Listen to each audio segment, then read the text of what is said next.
Well, hello there. ¿Cómo estamos, minasan? I hope you guys are doing well this morning, afternoon, evening. It is I, your data guardian angel, TenebrisTenshi. How are you all doing today? I completely forgot to switch the game thing. There we go. And now it's all broke because we're doing Ace Attorney. That's a smaller window. There we go. Wonderful. Also, the kind of clairvoyance is screwed up too.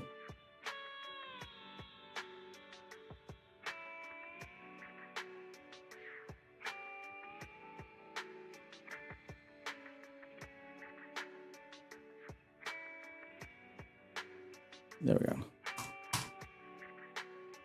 Good enough, I think.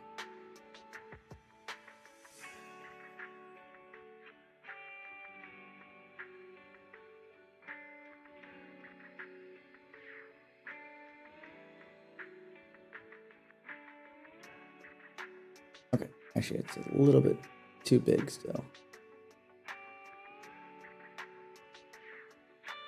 Not that it matters, but there we go. There we go. Now we Gucci golden.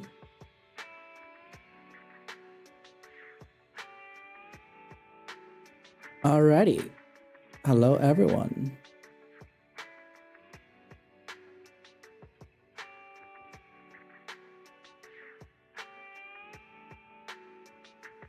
In both sides too, because I think I should be rolling over into YouTubes as well. Yeah, wonderful, beautiful. We love to see it. All right, so let's get going because we still got a bunch to get through, don't we? What's here? Oh, I didn't collect the daily stuff there. All right, let's go. I still have not been able to get out of the inaction bit, but you know, we do what we can. Alrighty, let's go, let's go, let's go.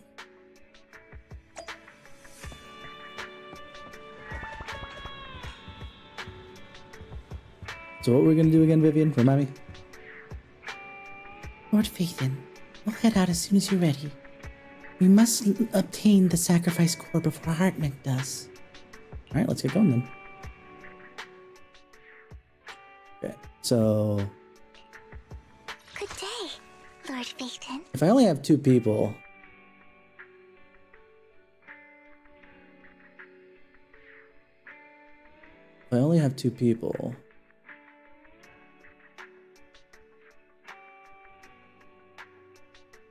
honestly, this is undercover stuff, so probably makes more sense for me to go Jane as well. Which alias should I use this? Let's stir up some trouble. Let's go. So we got to do stuff. We got stuff to do. Many things to do. Little bits, lots of bits, all the bits.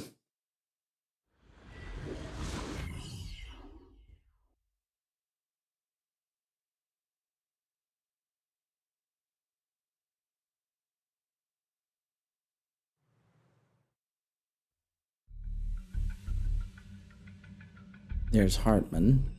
Where's the sacrifice core?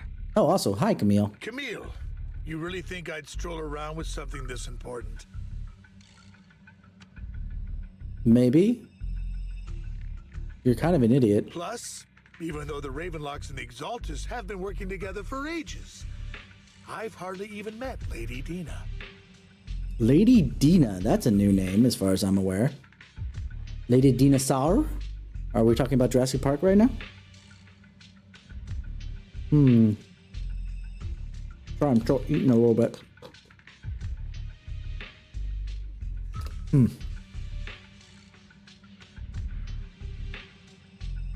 I'm the one offering the sacrifice core here.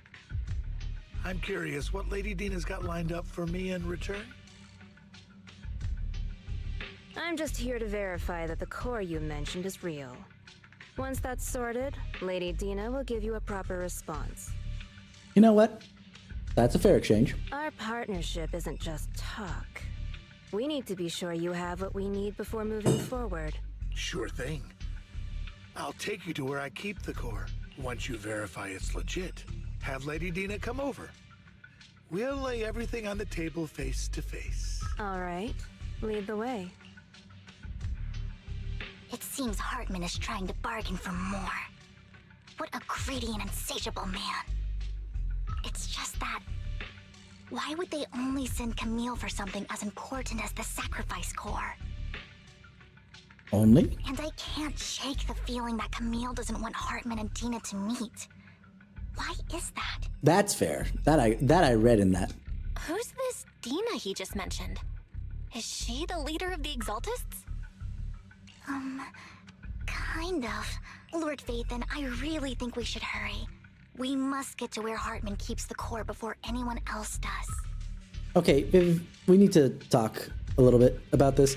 I understand that you're trying to keep things under wraps for now because there's more important things to get to, but saying kind of makes me feel like there's a lot more to that, and I kind of need to know that before we keep going. I've got a shortcut planned, but there are gonna be ethereals along the way. I'll let you handle them, Vivian. Don't worry, Lord Phaethon. You're in capable hands. I'll ensure your safety.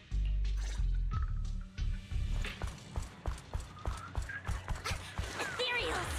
Stay away from Lord Phaethon! Oh, we're doing this again, huh?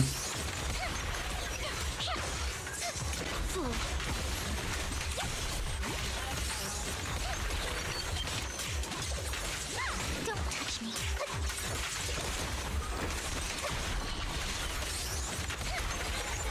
Sure.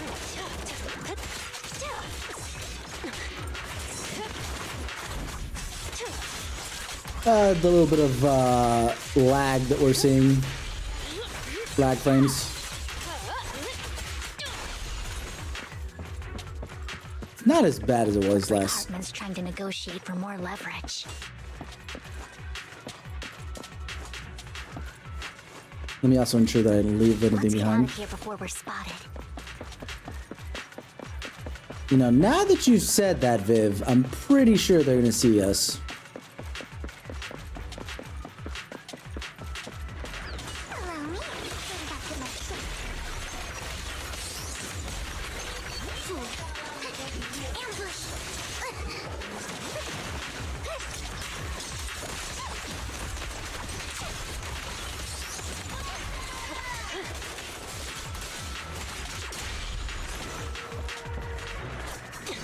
Let's keep moving, Lord Phaethon. Making sure I'm not losing any boxes.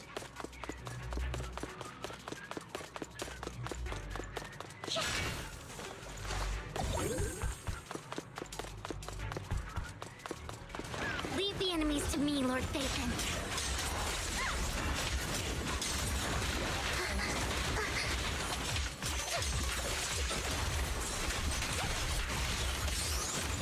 Okay. No escape. Leave it to me.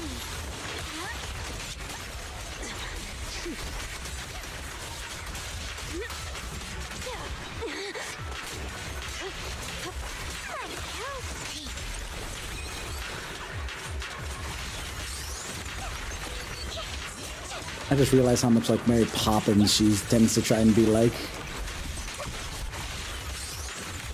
Sure.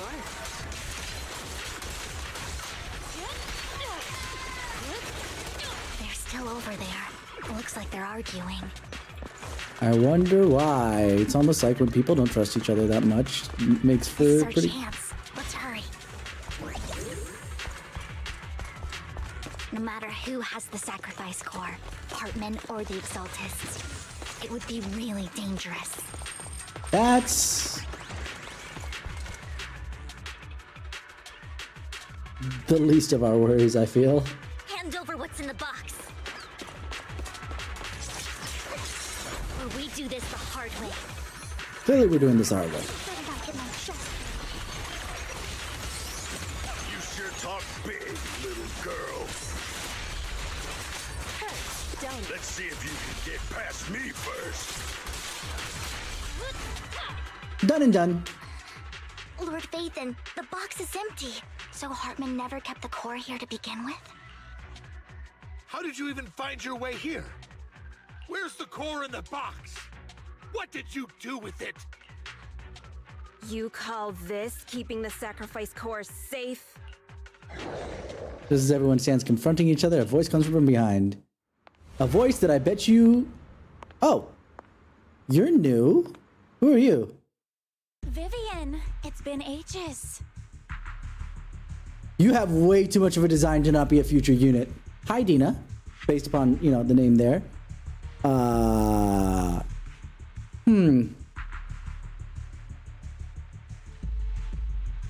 Why is Dina even here? Wait a minute. I'm so confused. Hold on. Wait. Dina! Oh my, you actually remember me. So sweet. I say that, but now I just noticed that her face is basically the same as most NPCs. It's literally only like the hair and the outfit that make her different. The face structure is the same as most NPCs. Look at you, thriving. I thought you'd totally forgotten about our past. So, tell me, do you ever dream about the people you've killed? Are they crying in your head all night? So this is the kind of person we're dealing with. The one that definitely would put this stupid clairvoyance that and not my kind of clairvoyance, the kind of clairvoyance that Viv has, that unfortunately she can only foresee the negative consequences of certain things and holds that over her head. So we basically, yes, we already knew this was a cult of some variety because the amount of death and destruction they kind of reap in their wake is one thing, but in order to keep her, they probably held that over her head for so long. I already don't like this woman. All it took was what? How many lines did she have before I started getting pissy at her? How many lines was it? I need to know. 3 lines, 4 lines if we count the Vivian and Spinages bit. Ugh. Back then, I had no idea. Now the only question I have, we'll find out in a moment, but is she saying that because she actually accidentally killed people and that's what Dina's referencing to, again, hold it over her head for keeping her in check? Or is that her instinctual reaction to say that because of what they've done to her? You had no idea? While you were soaking up all that love from Daddy and everyone else, you had no idea what was going on? Who? I wasn't. Lady Viv? Dina, Miss Vivian didn't actually... Camille, when did I say you could meet up with Hartman today? Why are you here then? I just wanted to make sure the sacrifice core is legit. I was worried Hartman might try to pull a fast one on us. Really? So loyal. I thought you'd be more like the old days. Just a few words from Vivian and you'd be plotting my demise. Just like what you did with Father. Why did you switch from daddy to father? That makes weird. Is that 2 different people at this point? Or are you mocking Vivian with saying daddy and you usually call the same person, or did, considering, father? I won't, Lady Dina. Don't even think about betraying me, Camille. You owe me for what went down back then. Oh yeah, she's the kind of person that doesn't let you forget the one mistake you made forever, so long as it benefits her. Because she knows how to keep you under her thumb by saying, oh, you remember the one time that you really messed up? Just, you know, enough that I could get you in so much trouble with people that you actually care about? Yeah. How about you do this little thing for me? I hate those kind of people, like, so bad. However, I do understand your worries. This core, it's fake. No way! I got this straight from Hugo! It can't be fake! How can you just claim it's fake without any proof? Ugh, seriously? Ian approaches Hartman coldly and inserts the core into an open wound on one of his subordinates. The guy collapses to the ground screaming. Dina wipes her hands and casts a look of disdain. The sacrifice core can max out the ether particles within human bodies in no time at all. But look at your little subordinate. How uncouth. He's making noises like some animal. Can you shut him up? So annoying. God, I'm getting SCP flashbacks here The almost. masterpiece Father made for the creator isn't this worthless piece of junk you're holding. So, the real core. If I had to guess, Hugo still has it. It's on his body if he's dead, and again, I don't think he's dead. But I think basically Hugo pulled a fast one. Vivian, where do you think the sacrifice core is really at? I would say Vivian. Well, you think Vivian would actually tell you, but considering how she's been acting, I don't know. If I knew where the real core was, I'd destroy it without a second thought. Dina, you understand what the sacrifices are. And you know those who were blessed should not have to endure such horrors. Oh, they shouldn't have suffered those horrors. Weren't you the one who decided if they'd be blessed or not?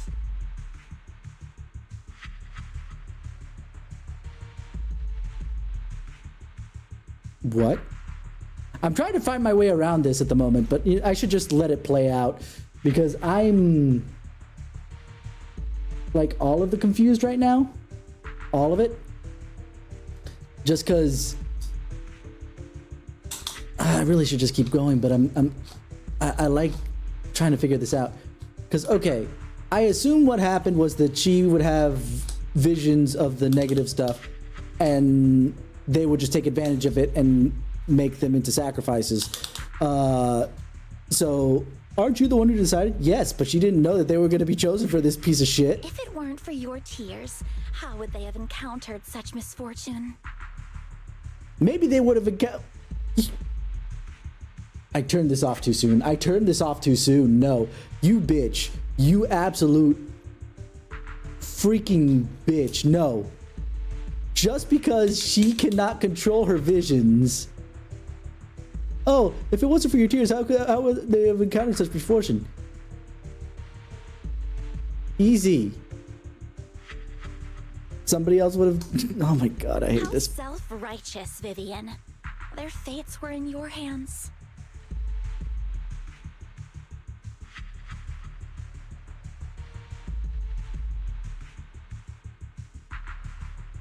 I absolutely loathe you right now.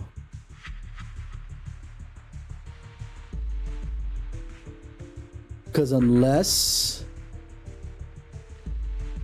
it comes out that Vivian actively, which it doesn't seem like it yet, still could, I'm going to leave the door open for that. But I'm going to assume not. But unless Vivian literally said, yeah, that one could be a good sacrifice, that one could be a good sacrifice, that one could be a good sacrifice. Because if her tears were the ones that chose which one would be the sacrifice, and we've seen that basically she literally has no control over when she has these visions in the first place.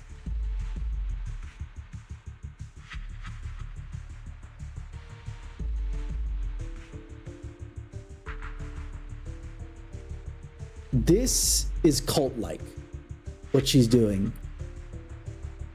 Literally, let's assume Vivian came in and saw the brighter side of what this cult is, but now at this point, it's literally what it is. Because, oh, I want to leave. Oh, sure, you can leave. No. Like I said, her facial structure is NPC. I do not think that she's going to be, unless this is like a first pass of the design and they redo it later. I don't feel like pulling her anyway. The only time I will pull her is if she is like mechanically necessary. Like, oh my god, that ability is too crazy not to pass up. But considering the only one that's been that way thus far has been Astra, and even then she at least was Astra. It was you who brought disaster on them. Landon just needed an excuse. He needed someone to blame. Landon, I assume, is father. Whether I shed tears or not, He'd treat living beings as mere subjects for his sacrifice experiments. See, this is what I figured what was happening was that Landon was the first one to do it. Dina's inheriting this track record, which doesn't absolve Dina of anything. I don't give a shit. But point is, whether it's for their own benefit or to be better for the rest of the cults, to look better for the rest of the cult, they blamed it on Vivian. And Vivian was already in such a bad headspace to the point where, yeah, oh my. I am just, I don't think we're, the only negative is I don't think we're going to kill her. I do at least want her to face punishment. Death is one thing, and I just, well, we did kill Bringer, and he was about a, actually, you want to know what? Bringer is less of an asshole than this lady is at the moment. I always feel bad for how I felt angry around Bringer with this lady here. Let's be fair. Dina, you know all of this. Landon even went so far as to sacrifice you. Wait, what? Shut up, shut up, shut up!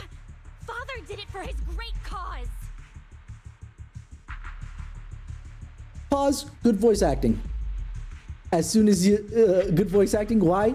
Because that's exactly what for someone who's already been brainwashed by the cult, which Dina clearly is, again, does not excuse anything she's doing right now, but she is clearly brainwashed by the cult to some degree. You bring in proper logic, something that's like, are you sure that this is the way you're thinking? That shut up, she said. Very well done, Miss Voice Actress, whomever you are. Vivian, why do you always mess everything up for me? Everything! I hate the fact that I love your hair, by the way. You did it before, and now again! You just had to ruin my plan. I was so close to fulfilling Father's last wish. Look at how much stupid brainwashing or at least garbage she's in right now. She's blaming Vivian for something that happened that wasn't even Vivian's fault. Like, not even, you could argue, okay, it was Vivian's fault that those people got turned into, look, context. I don't believe this, but okay, you can make an argument that because Vivian shed her tears, those people were then selected, so it's her fault that they became this. This current situation, what you're saying, and now this, has nothing to do with Vivian. She did not steal the stone. She did not even know the stone that Hartman had wasn't even real. This has nothing to do with her other than she's here. Yet you're still blaming her like that's the default reaction. The freak? I see it. If you don't give me the sacrifice core, be prepared to become food for the ethereals. I told you I don't have the sacrifice core. Otherwise, I would have destroyed it already. Lord Phaethon, find the right moment to retreat. She can be quite unpredictable when her temper flares. Oh, that's not good. Really? You don't have it? She said it twice, bitch. Then I suppose there isn't a reason to keep you alive. Other than the fact that she's not useful one way or the other, but okay. After Dina finishes her word, several explosions erupt, followed by tremors in the ground, signaling the rapid approach of numerous ethereals. Wait, can they control ethereals? In a panic, Hartman rushes to the car he summoned, taking Camille and Dina with him. The ethereals are coming. Who dares get between me and Lord Phaethon? Okay.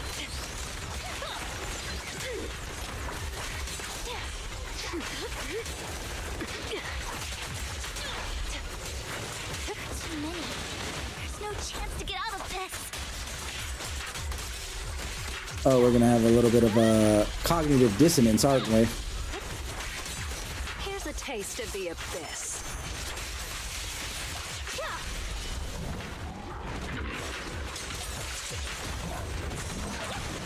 My point of cognitive dissonance is she's saying there's too many, but I'm like ripping through them like they're butter.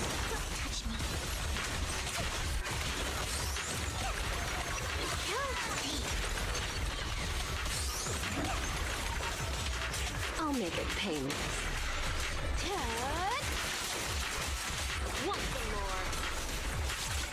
Heads up.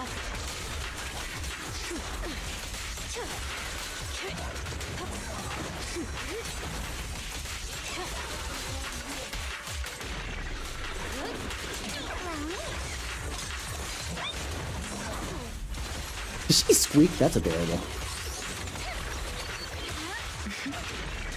Stay away from Lord Nathan! Ooh. There are so many. Okay. Oh, hello. Who are you? It's ink.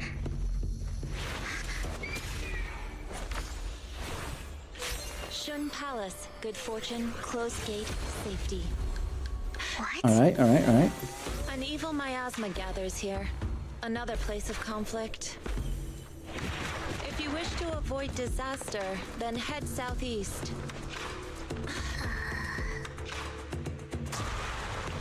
Now. Thank you. Hi? I should have paused it in the fight, but either way. Oh. If she was just going to be using the ink whatever.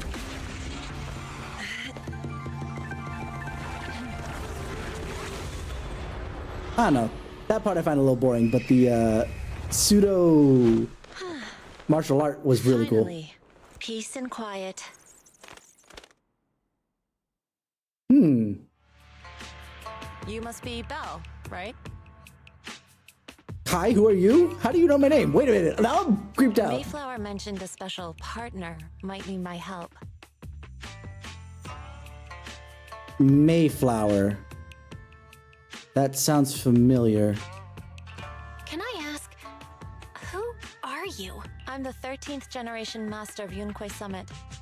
You can call me Yishuan. Yishwen. Okay. Mayflower passed along your info, and I was curious what kind of person you are, so I came to see. So you came? Huh? At first, I thought it might be a hassle, but your energy feels really calming. Quite nice, actually. Oh, so you're the investigator the mayor. Oh, that's right. So, okay. Yeah, Mayflower, that's right. And I was like, Mayflower sounds familiar. Who's Mayflower again? Okay, yeah, now I'm glad I realized it about the same time that Belle did. Ooh, boy. Okay. Yes, he also asked me to be your temporary teacher and offer you a bit of guidance. Why so? How so? Guidance? What exactly does that mean? Unfortunately, this isn't the right time or place to talk. I agree about I have that. some investigation work to catch up on, and it seems you've got quite a lot on your hands, so let's part ways for now. I'll find a good time to visit you soon. Hi, bye? Okay. I'm so sorry, Lord Vathan. I'm just not feeling very well. Then why are we doing I this? think I'll head back for now. I'll investigate the sacrifice core and reach out once I find something. You definitely need some rest. Let's get out of the hollow. I'm all kinds of confused right now. Yishuang is...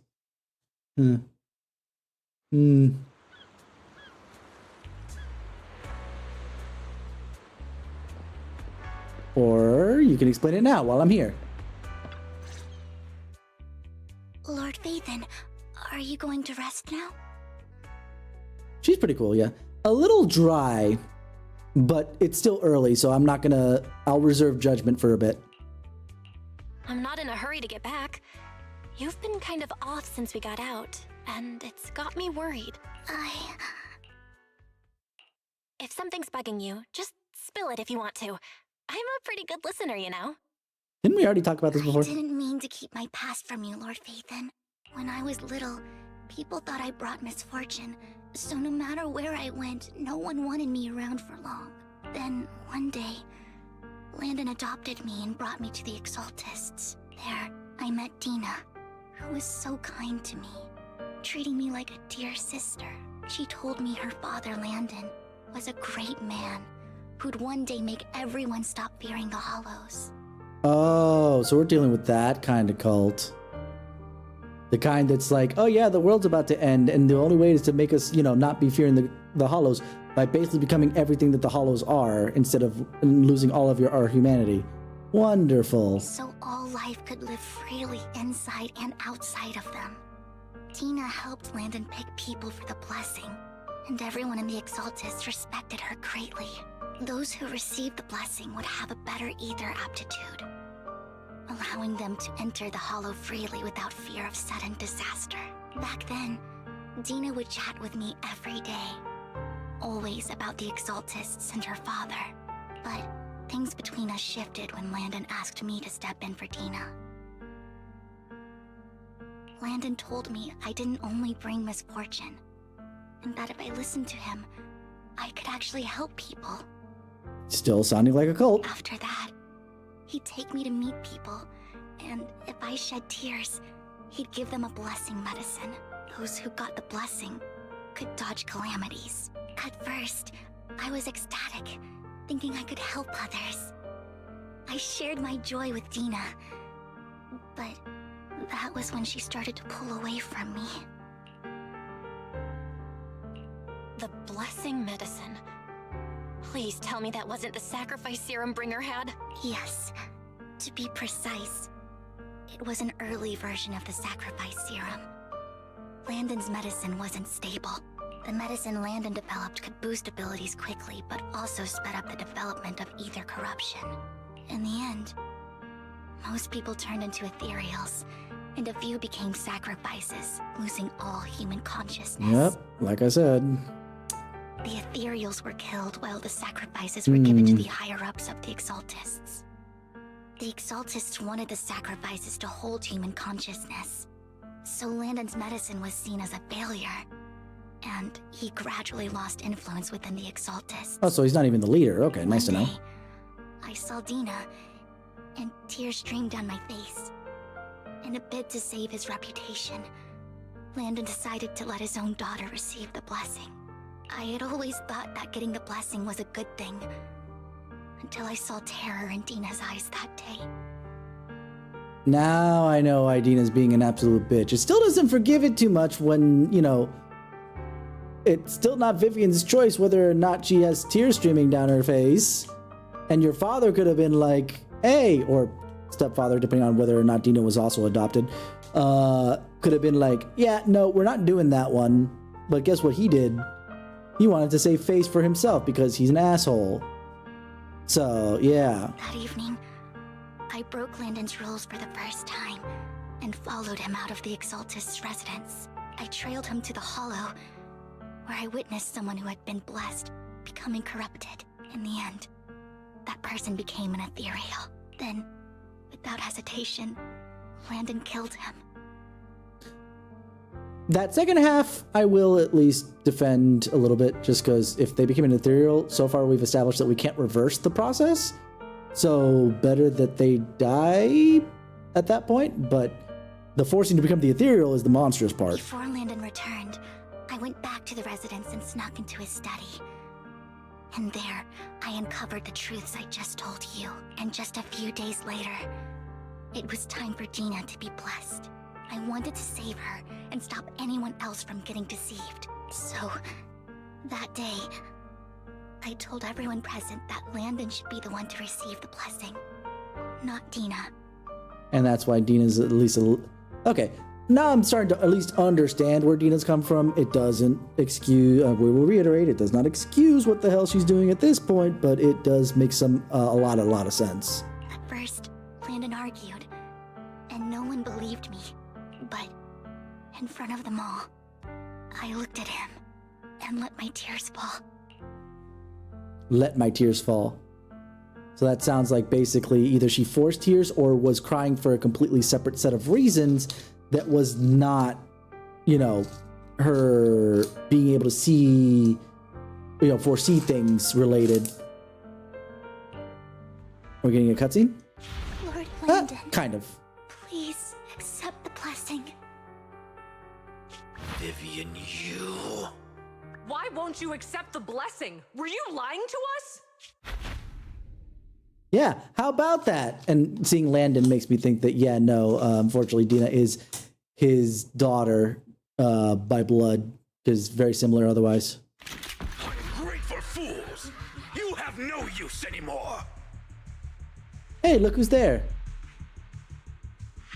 Obviously, Dina's on the table, but who's the, we have, I forgot her name already, but, you know, the other girl.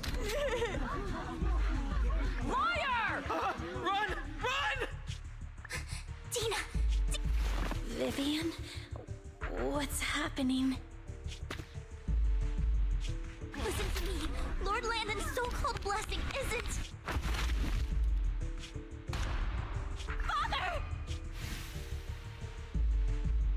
And that's why she holds such sway over the other girl, because the one to literally kill him was her. Okay, makes sense. No, I was just... Mom, I want to go home. It's got nothing to do with us. This is just what happens when you don't accept the blessing. Vivian, was this you? Dina, I just didn't want you to accept the blessing. I just don't want to lose my father. You knew? If you knew what he's done, you... She just found out, to be fair, as far as what we're under. To be fair, this is from the point of view of Vivian. Maybe it's not as just as I think it is, but let's be fair. We see the culty-like atmosphere that Dina goes through. It's unlikely that... He's my father. He's all I have. And what does Vivian have? Your father adopted her. She has the same as you. That's not fair. Stop being self-righteous, Vivian. You only ever bring misfortune. Her voice trembles as she shares the past stories. I thought once Landon was gone, Dina would leave the Exaltists. Actually, I am curious. If she's always been so into the Exaltists, why did she have an air of fear when Landon was gonna give her the sacrifice, the blessing? Because that was the whole reason why Vivian did the heel turn, or technically the face turn. From our point of view, the face turn, in obviously the Exaltist view, the heel turn. But I'm confused as to why would she have had any fear if she didn't know what was happening.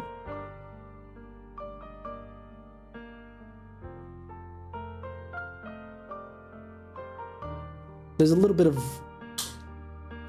either information we're not being given at the moment, or you know, oops, we didn't think too hard about that, and we're just gonna roll with it. I never expected her to continue his research, or that Camille would stay. Camille lost her entire family in a hollow disaster, so she's always supported the Exaltists. She's not a bad person. She's just someone searching for hope. Much like probably most of the Exaltists, again, cult. She joined the Exaltists very early on, and even watched Dina grow up. That day, she was just so desperate to save Dina that all these years, she's been following Dina, taking care of everything out of guilt, I think. But I didn't just fail to save Dina. I trapped her. Don't know about that much, Viv, but let's just assume that you are doing, you're saying that about yourself when really that's not the case. But I can never change its course or avoid the bad ending. Maybe I really am a bringer of misfortune. You're not the bringer of misfortune, you're the new... You're literally... This is the worst part about...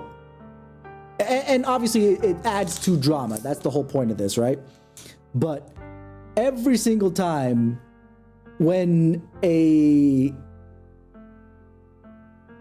clairvoyant, I'll just use that word still, sees, you know, misfortune in people's futures, this, that, or the other, they're either taken for their word, and the person... Basically, I'm thinking of like old Greek things like Oedipus Rex, where, you know, because of 2 times where the Oracle of Delphi decided to say, yeah, hey, your son, and then later you will kill his mother and kill father, marry mother. And in trying to escape the fate, they end up inadvertently basically running into it, right? Or something like Cassandra, who always prophesied very negative things and no one ever believed her. But in either case, nothing is the fault of the person seeing the future. It's either set in stone or it's not. And it's usually dependent on the story. And since this is a story, let's at least talk about this in a meta sense. This is a story. The question I have, and it's a very key question, is which way are they going to go about this? I would prefer that fate can be changed, absolutely. You know, or at the very least, if it can't be changed, then at least the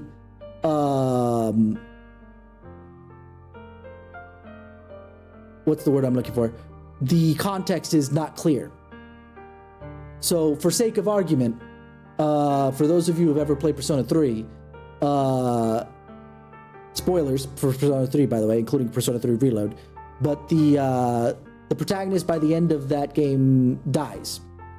And if sometime in the middle, there was a prophecy specifically, and a proper prophecy, not the bullshit prophecy of everything else that had been putting up to that point, that said that you would die, and everybody was working hard to try and keep you from dying, but you still died by the end of the game. But now the context is, you didn't just die needlessly. You died to protect everything, protect the world, and it was a needful death. It really was necessary. It was either you die or everybody does. But that context wasn't known at the time of the prophecy. Then I'm okay with, you know, Destiny kind of prophecy where you cannot change things. It's that the context now is different. But if it's like, I see you dying in a ditch, and it doesn't matter whatever else happens in your life, you're dying in that fucking ditch. Yeah, no, I don't like that one. I like at least either using the knowledge to adjust the fate even ever so slightly, or you don't have the full context, and you dying in the ditch actually was the most benefit to everything else that could have happened for everyone else that you cared about, type thing. Future's not ever set in stone. You can always change your pace on the person's based on the person's decision. Yeah, I agree to that one. But I don't mind. But like I said, story wise, in life, I 110% agree. 120, 30% agree. In real life, for sure. Story, I'm okay at the very least with, you can't avoid your fate. However, the context is different. I don't like Oedipus Rex's. Like, going back to Oedipus Rex. Oedipus Rex, where literally, no, he was fated to always kill his father and marry his mother. Absolutely, I hate that idea. I hate that idea forwards and backwards. But that the fate actually is better than the alternative. I don't mind when fate is like that and you just didn't know the full context, i.e. my idea for Persona 3, that you were prophesied to die from the beginning, or at least from the middle, give or take, and now you know why that you were going to do that. You took it into your own hands to make that decision because you realized that if you don't follow through with what the fate is, then even worse is going to come. You know? Basically, it still gives you the choice in your fate. It's just that you chose the fate that ended up being, you know, prophesied from the beginning. You know? You had a choice not to do it, but that choice not to do it, you know, fucked everybody over. And you didn't want that. So you're like, okay, no, I'm gonna do what fate had decreed for me because that is the best case scenario. I don't mind that kind of like cannot avoid your own fate story. I will say it 500 million times, story. In real life, I 100% agree that you should always have the ability to change your fate. You need to work hard or need to be given opportunities that will allow you to do so, you know? No one should automatically be considered a bad luck charm, let's call it, right? So that's why I'm gonna sit here and scream to high heaven, let's say, that, you know, Vivian, absolutely not. Hi, Chaos. Is this the part you wanted me to see, by the way?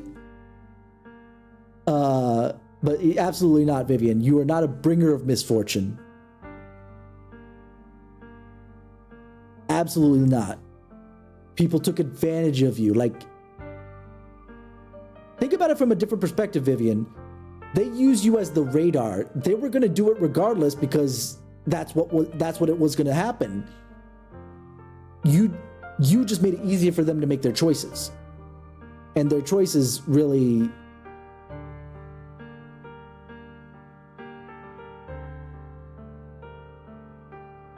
like in specific. Okay. Because I've been yapping a bunch about freaking Dina. I was so furious with what she was saying to Vivian. The way she said it, like, just pissed me off to no end. But either way, but yeah, no, Vivian, no. Let's just keep going. No way. I'm yapped enough at this point. You're not the one bringing bad luck. Whatever went down with the Exaltists, Landon used you. Okay, we'll find out then. Dina and Camille, they know the truth, and they just made their choices. Exactly. This is why I believe, and don't get me wrong, I still believe that Dina was brainwashed enough by her father. But again, does not excuse anything she's doing right now. She still has the choice to go back to shaping your own destiny, to do something different, but she chooses not to. The Hollows and the disasters they caused took more than just their loved ones. But not all survivors cling to obsession and hatred like they do. Lord Phaethon, you need to believe in yourself. You're currently resolving the sacrifice crisis with your own effort. I remember you saying you really like yourself now. So what's changed? Yes, that'll always be true. Thank you for listening to my story today. Years have gone by, but I've never had the courage to face all this. Maybe Dina and I were meant to meet today, so I could finally spell it all out. It lightens my heart a little. Lord Phaethon, you truly are a wonderful listener. Whenever you're feeling down, don't hesitate to come to me. I will. It's been such a long day. You must be exhausted. You too. I'll track down the location of the sacrifice core and let you know what I find. Good night, Lord Phaethon. I do still have a feeling that it's Hugo who has the sacrifice core, whether it's on his corpse or not. I'm leaning towards not. Like, not corpse, like he just has it. After bidding farewell to Vivian, you head back to the video store. You see the collectible she gifted you on the table, and it stirs a flood of memories. You've been through so much lately. You hope for the sacrifice crisis can be resolved smoothly. Pondering the whereabouts of the real sacrifice core, weariness sets in, and before you know it, you drift off to sleep. When you wake, it's almost noon.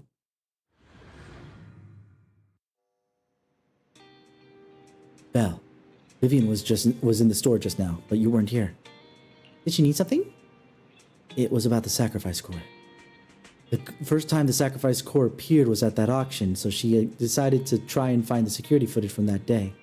It's possible more happened afterwards, and we were simply unaware of it. If we can get the footage, we may be able to get new clues. Belle, if you have time, head to Lumina Gallery and meet up with Vivian. I'm going now! I do not care! We're pushing forward.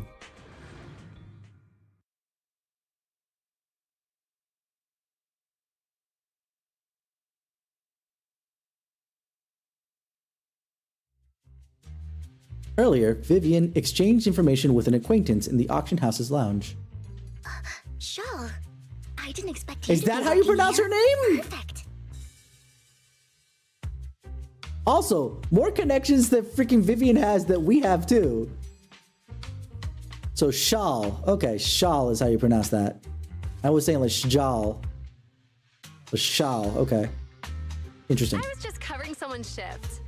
The screening here is super strict, and I was Thank you for the follow, Megasonic. How you doing? Subbing for someone, so I hid in the control room during the supervisor's inspection. So I happened to bump into this guy, a blonde man wearing a hat, and I think he was checking some footage. Well, that just confirmed what I already knew.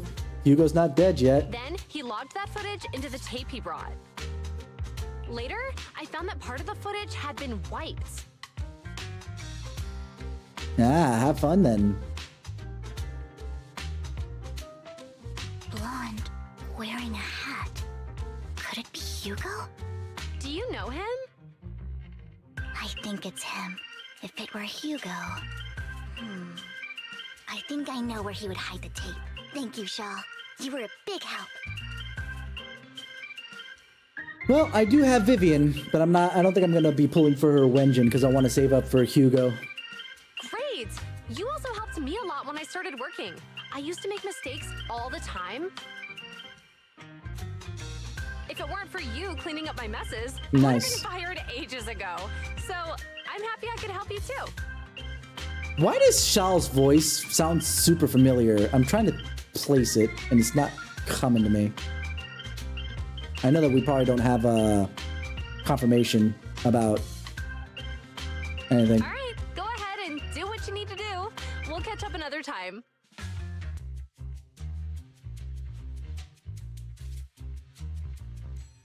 Well, we'll see, because I figured that there's more detail than we were getting with Hugo, so I'm still waiting on it anyway. See, after saying goodbye to Charles, Vivian leaves the lounge. Lord Phaethon, here you are. Someone I used to work with part-time with just happens to be covering a shift at the auction. I learned from her that Hugo once took some footage away with him. I think Hugo was planning something, so he hid the security footage. But once I know when Hugo came here, I should be able to guess where he put the videotape. How? We are Mockingbird, after all. It shouldn't be surprised we have subtle ways of communicating information, should it? Once on a mission, we couldn't use communicators. So Hugo trained a few birds and put trackers on so that we could communicate. But after that mission ended, we let them roam free. But I just checked their trackers, and one of the birds flew near the auction venue on the day Hugo took the footage. It still flies around here from time to time. The tracker only gives us broad area, but I believe this may be something Hugo left for us to find. If I'm not mistaken, the videotape is hidden wherever the bird is. I can't be sure which bird Hugo used this time, but all the birds he originally trained had at least some black feathers. Lord Phaethon, let's split up and search the area. If you see a bird, you can send me a picture of it. I should be able to recognize it. Hi. Away we go. I do see the ad.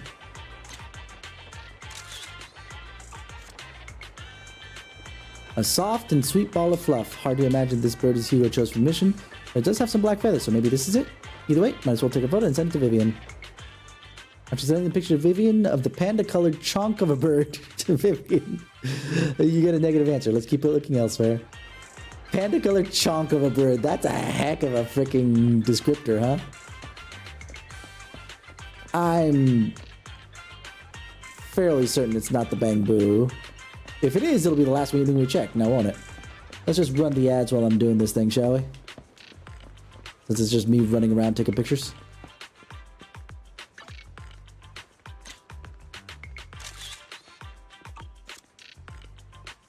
Black crows in a dark alley. Seems a bit cliche, but this is a really good place to hide something. That's what I thought. See, it wasn't going to be the Bangbu, but I'll hold it on that while we're going through ads over on Twitch.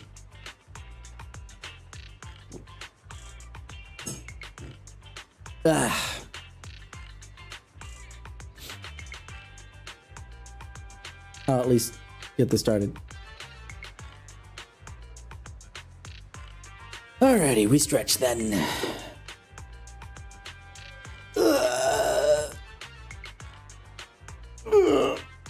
Alrighty. Nice and stretched.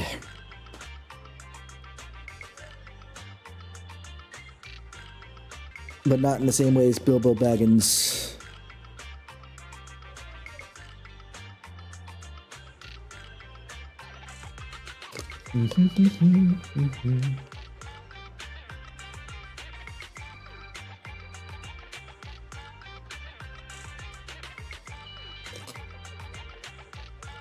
That's the finish of the food, at least. Which is nummy.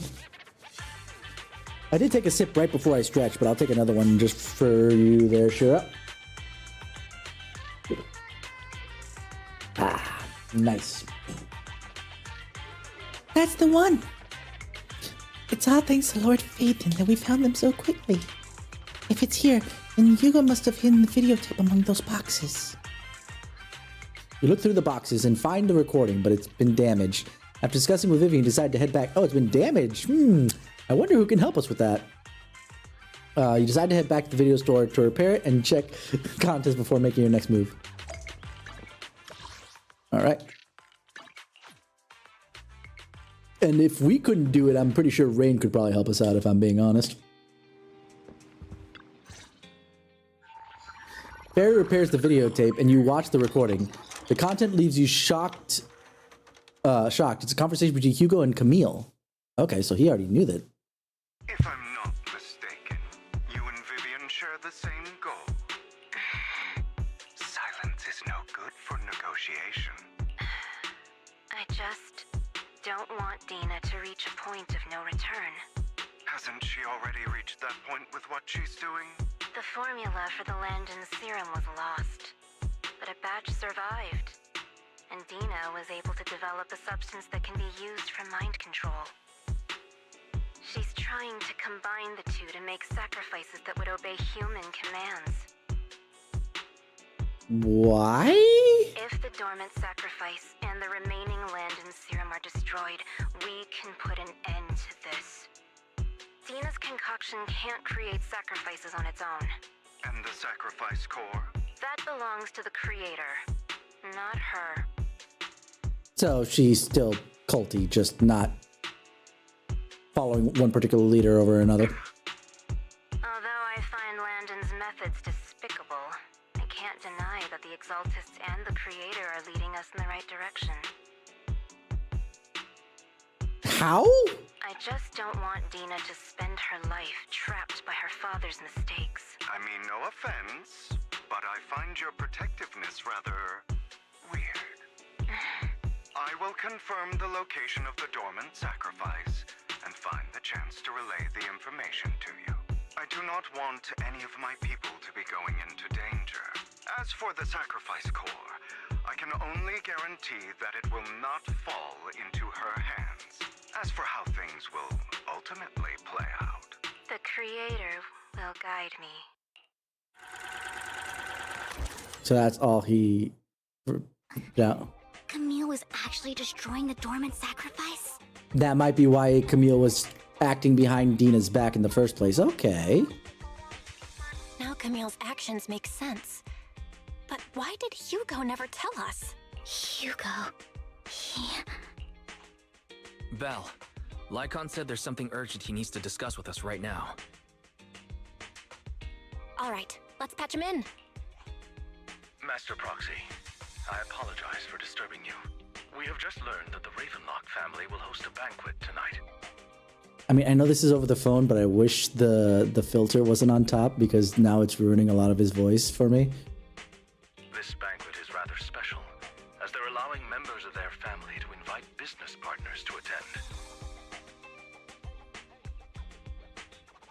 So we're getting in? With Hartman at the center of controversy, there are many members of the family who are eager to use this opportunity to replace him.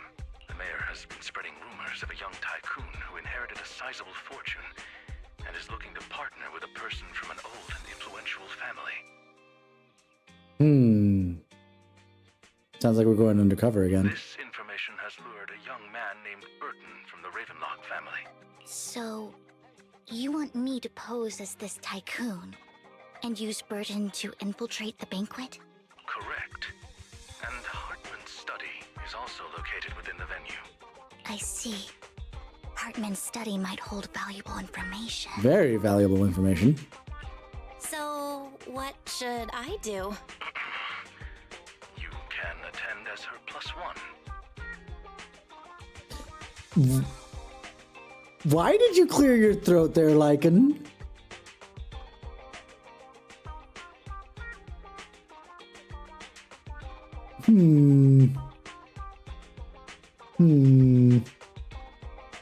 I think Lycan's implying something about Vivian and our relationships. I don't doubt that Vivian's like that. Like, at all.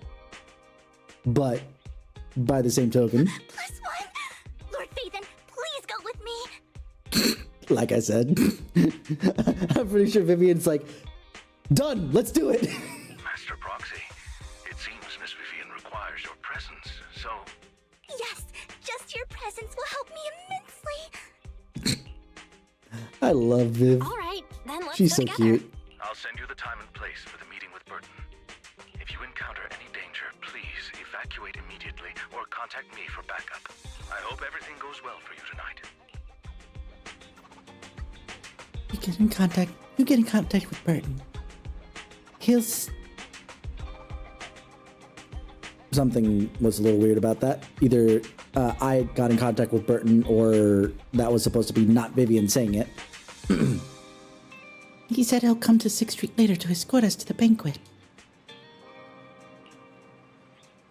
Is there anything I need to look out for? Don't worry, Lord Phaethon. Just leave the socializing to me. I won't let any evildoers get close to you. But since there's still some time before we have to go, should we watch an instructional videotape on formal dinner etiquette together? I learned everything from videotapes when I first went undercover at a banquet for a mission too. Though such a method isn't sufficient to master it, it's enough to deal with this one excursion. Then let's do some studying. Yep. I'll go over the key details for you as we watch the tape. You do some last-minute studying on the etiquette expected at a formal banquet for your mission that night. Before you know it, the evening arrived.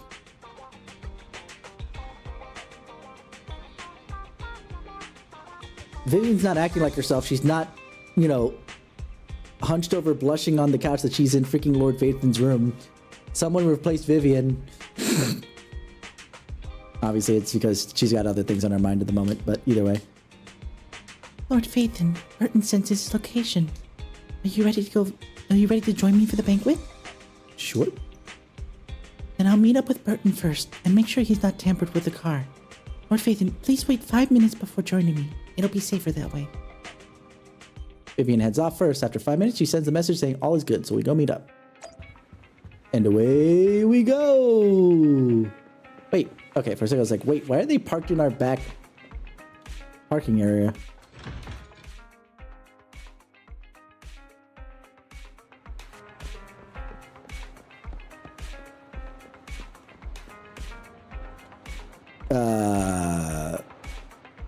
I think these are the only clothes Belle has.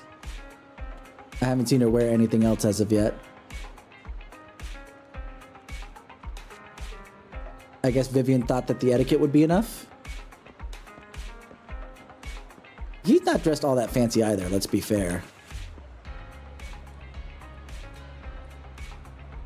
I mean, like, fancier than us, I will admit, but, Vivian still got us outclassed. Miss Banshee, is something the matter? What I mean is, this person doesn't look like your bodyguard. The Ravenlocks can protect me, no? If that's true, why would I bring a bodyguard? This is my escort for the night. She heard the Ravenlocks are throwing a true feast for the centuries, with plenty of delicacies not available anywhere else, and she wanted to try some. You aren't so stingy as to not even allow your guest a +1, are you? Of course not. Since you're an important companion of Miss Vivian's, you're also my honored guest. Let's be off then. My chauffeur shall take you to the port, and from there we'll take a speedboat to the manor. About an hour later, you arrive at the Ravenlock Manor.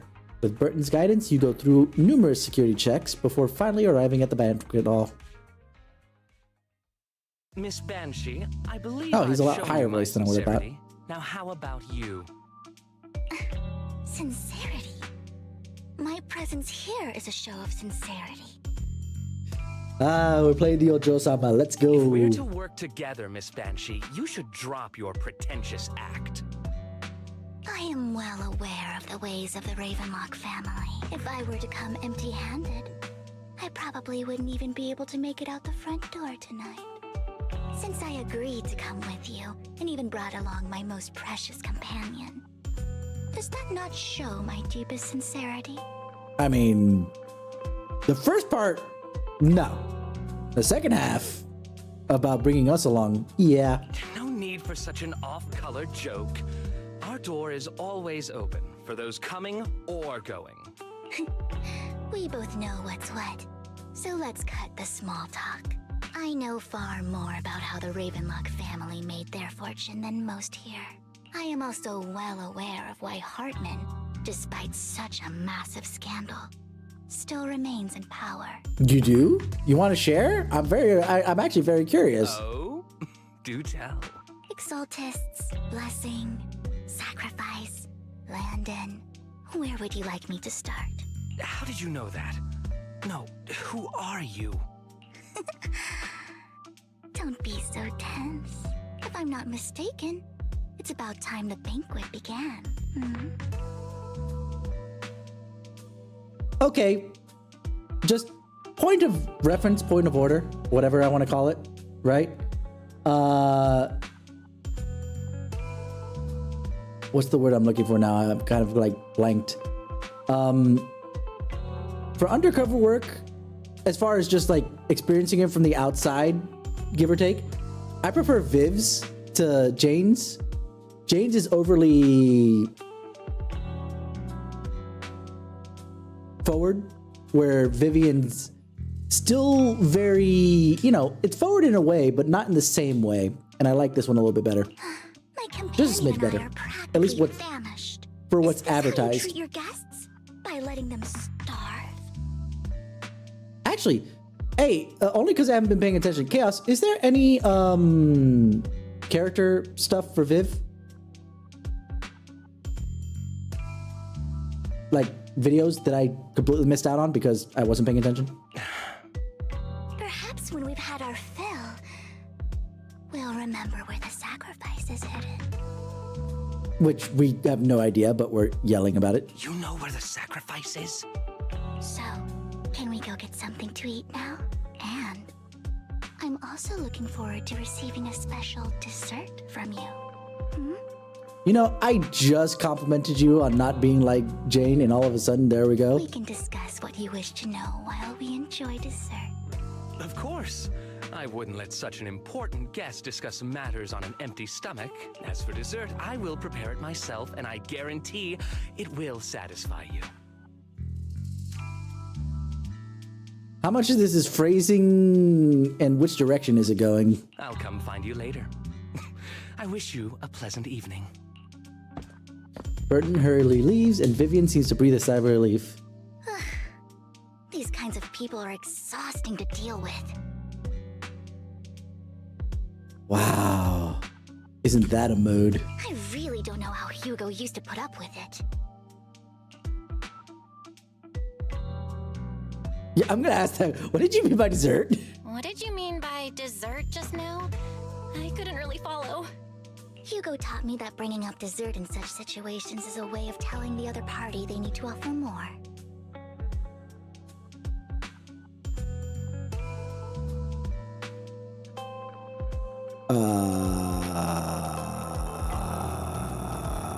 Fortunately, that old fox Hartman is terrified of losing power. He's definitely keeping the destruction of the sacrifice and the fact that the sacrifice core is fake hidden from the other family members. Otherwise, Burton wouldn't have been so willing to raise his offer. Lord Phaethon, let's find Hartman's study when the banquet is at its busiest. All right, I've already taken note of the surrounding terrain. Once more people arrive, we'll enter the garden through the door in the corner of the banquet hall. Wherever you go, I'll follow, Lord Phaethon. In accordance with the plan, you head deep into the manor after sneaking out of the banquet hall with Vivian. It doesn't take you long to reach Hartman's study, and with a gentle push, the door actually opened. That's actually a surprise. Isn't this going a bit too well?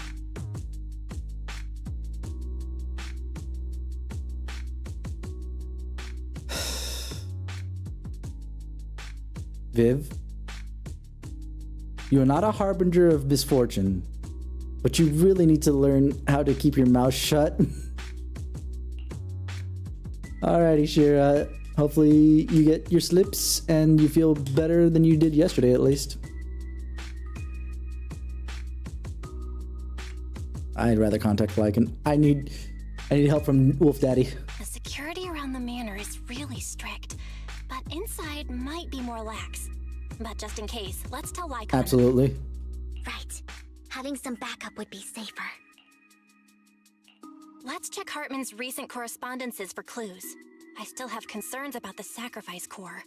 Right. Though the core he gave Dina was fake, Hartman might have left a trick up his sleeve and hid the real one. Then let's split up.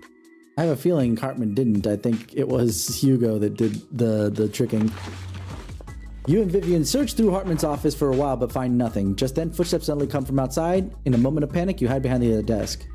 Esteemed guests, is the catering at the Ravenlock family banquet not to your satisfaction? So much so that these two distinguished guests felt the need to come to my humble office to scavenge for food. As we've established, that was way too fucking easy. Don't want to come out? I wonder why. Well, after all, you don't have long left. Burton, that greedy idiot, fell for the mayor's trap. Good night there, Shira. But I never expected that he would bring you into my territory. I suppose I should thank him. Otherwise, I would have had to go to great lengths to eliminate you. Vivian, Phaethon, give Hugo my regards.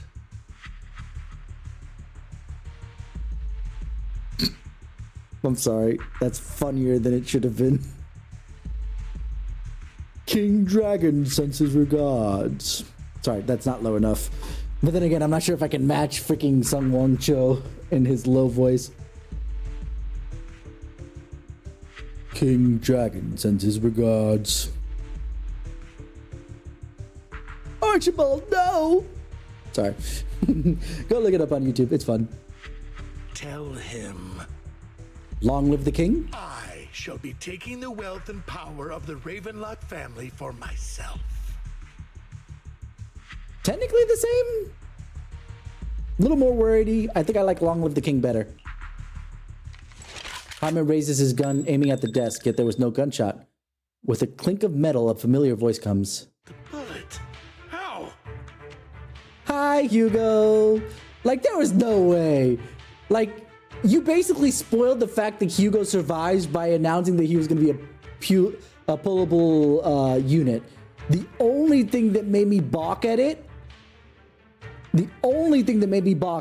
was the fact that dead people showed up as pullable in, like, Star Rail. So it might have been, you know, it doesn't really matter. It's not that important, this, that, and the other, you know? Dead people are fake people that won't ever show up again, right?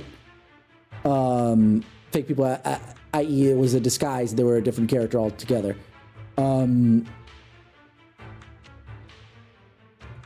You're supposed to be in bed, Shira. Shoo, go to bed. But, they had yet to do it in Zenless, so either Hugo was going to be the first to be that way, or he wasn't freaking dead. And so I was rolling with he wasn't freaking dead until, you know, they proved me wrong. Dear uncle, why must we be so distant with one another? I assume that he said something like "omae" in Japanese. I'll listen to it later. Tell me what you want to say directly. Okay, Lycan hits a certain space in my ear canal that is really, really like good. But Hugo hits like a different one. I love having both sides of this. Hugo! Impossible! You're... Uncle, you must know a Ravenlock will never stop until they get what they want.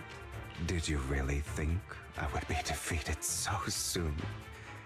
When I have yet to trample you into the dirt. Yeah, no, that right there, that line. I know it's weird that I keep having to say I'm not gay, but I'm gonna say it one more time. That kind of voice, that kind of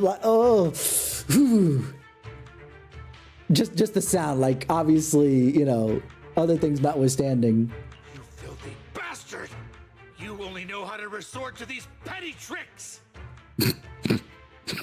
I love it when somebody who's super petty decides to complain about somebody else being petty. Petty tricks. Perhaps you'd like to know what I managed to accomplish using this faked death of mine, my dear uncle. Stop with the ASMR, please.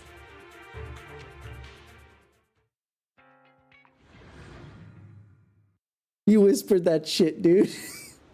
Shortly before. Faking my own death. Hope it's all worth the theatrics in the end.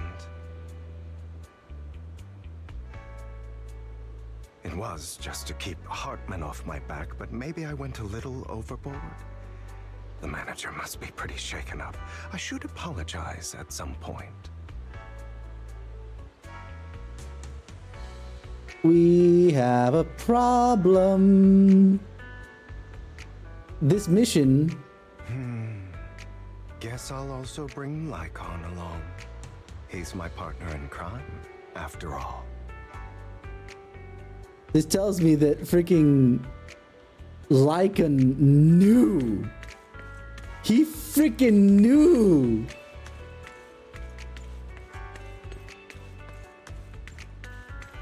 How long ago was this? That's the only question I have. You're late. So strict. Spare me a moment to catch my breath, will you?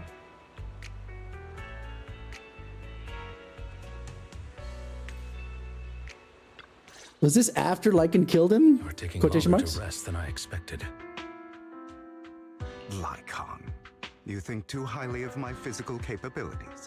Well, thank you for your cooperation. I must say, if nothing else, at least your acting skills have improved. Why do you look so angry? You should be happy. We pulled that off together with flawless teamwork and managed to fool everyone. Yeah, that's what I was thinking might actually happen, if I'm being honest, was that basically he was pulling a double triple cross. But the one thing that has now blindsided me, because basically Hugo feels like the kind of guy that would double, triple, quadruple cross to try and play this mind game with what are the higher powers that be in the Tops Alliance. But the fact that Lycon is in on it is like, are you serious right now? Lycon! Really? You wouldn't tell us after the fact? Under cover of darkness? Come on, man. I thought we were chill, dude. The frick? Drop your foolish facade. Huh? I'm glad you still remember the code we set all those years ago. And thank you for ensuring your sleight of hand didn't deteriorate. Oh, right. I should also thank the blood bag hidden in my clothes and our other props. What other props? Do you remember when we last used this trick? It was probably ages ago. Sometimes I really don't understand you. Have you never thought about what the consequences would be if I didn't understand your code? If I decided against helping you? Or if I just couldn't control my strength properly? You'd understand it. Of course, if things really did go awry, I had alternative plans. How many plans within plans do you have, Hugo? This needs to chill. Wouldn't be so arrogant as to think I'd bet everything on you, would you? You're insane. No, I'm flattered.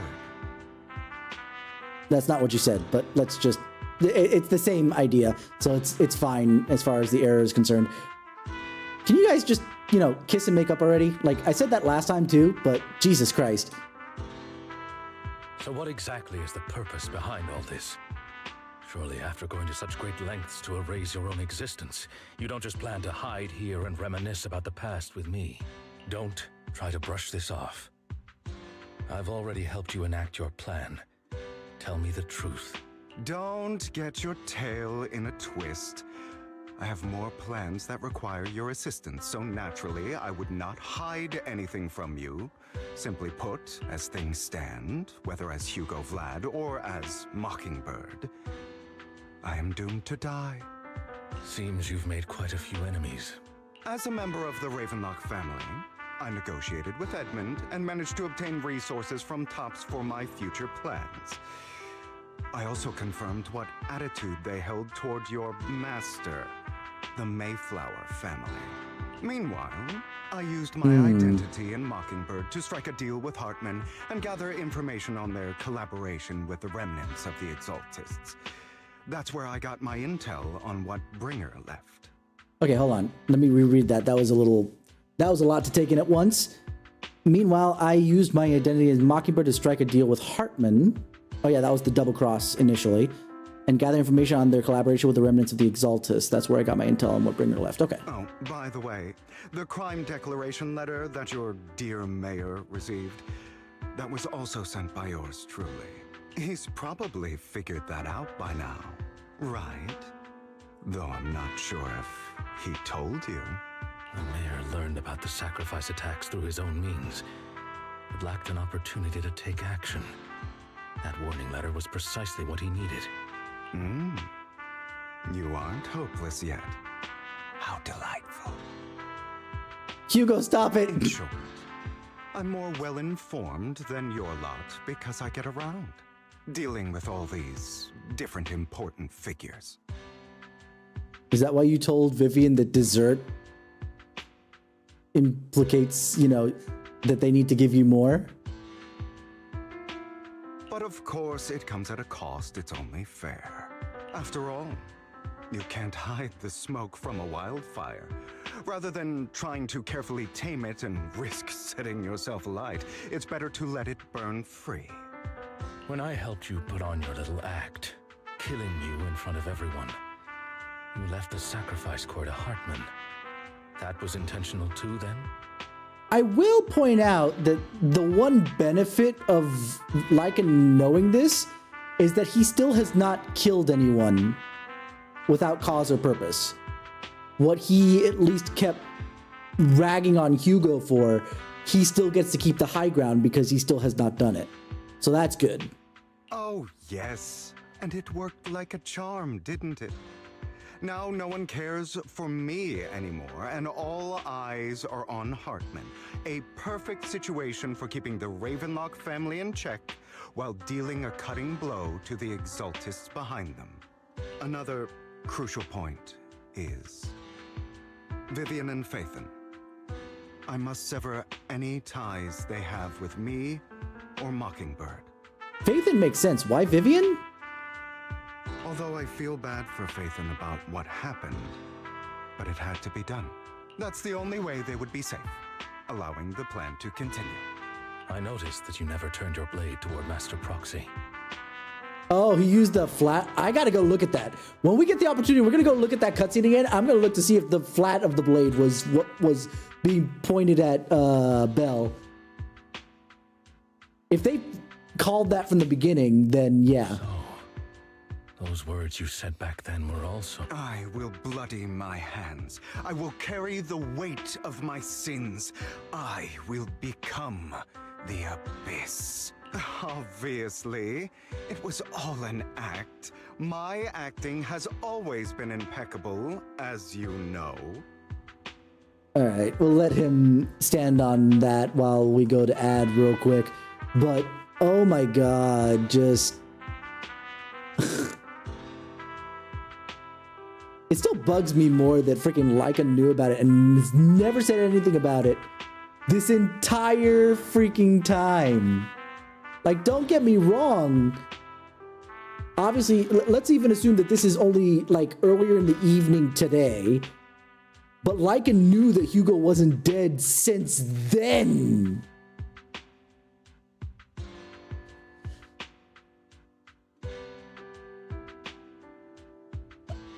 I know there's that saying that to trick your enemies, first you must trick your friends, but that's still a little BS from Lycan. Like, Hugo, I don't care. Hugo can play the double, triple cross, and I can still be friends with him because whatever. This is the difference between you and me on the point where we were before, Shira, is that I felt like Hugo had a couple more plans within plans that would have cleared his name as doing some, at least that his motions were always going to be for the greater good of New Eridu, if not for the greater good of us in specific. Versus Lycan, which, come on, dude. How are we supposed to trust you moving forward?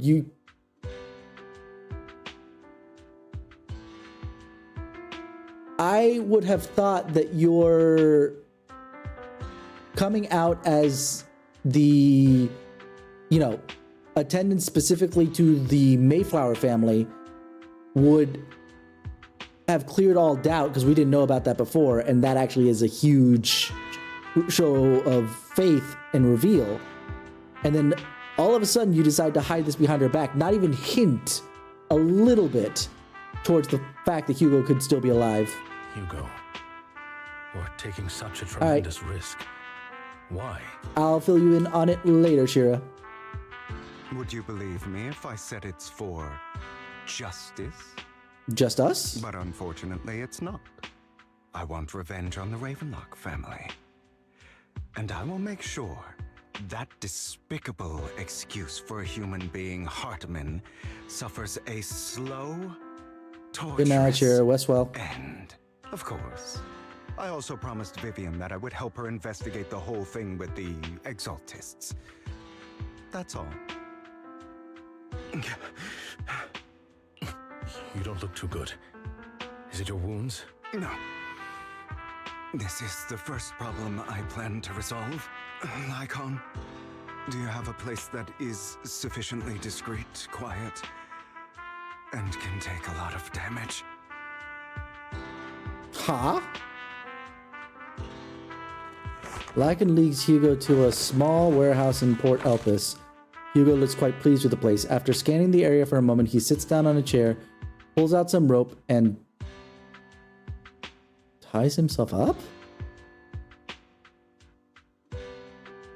Huh?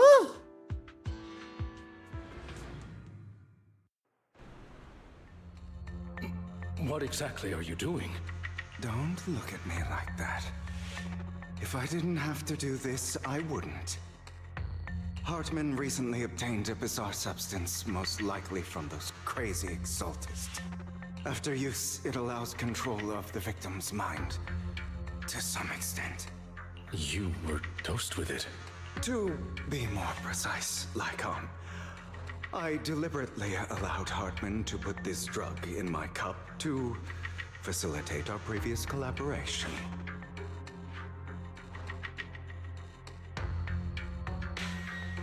Oh. So it is very possible that Hugo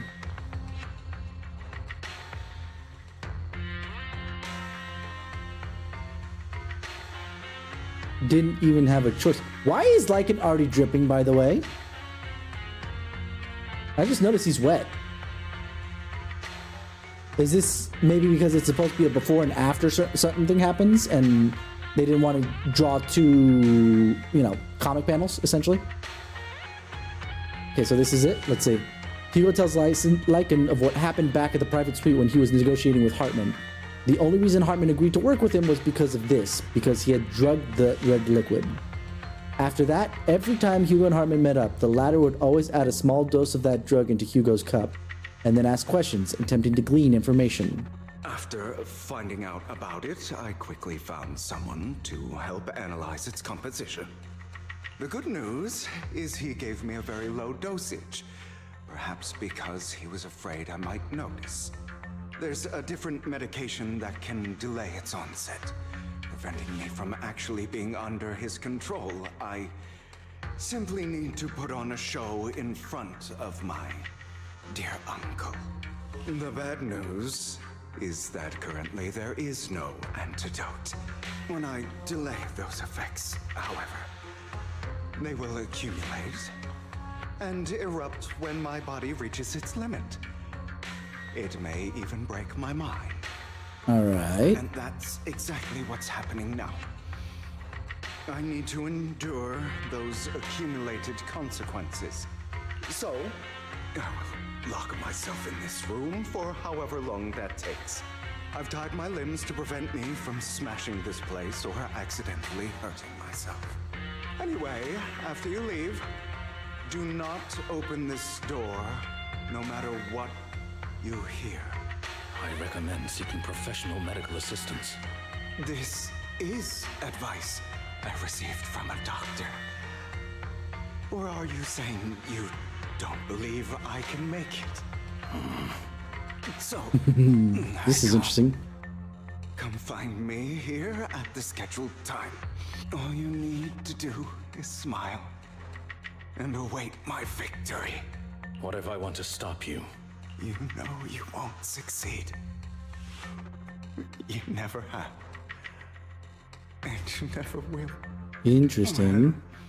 Time is short. Let's begin. I understand. Don't die, you stupid bastard. Just kiss already. Anyway, after who knows how long, after enduring seemingly endless pain, Hugo finally awakens. The ropes that bound him had come undone, though he didn't know when that had happened. Hugo checked himself over. Thankfully, he hadn't injured himself that badly while he was going crazy.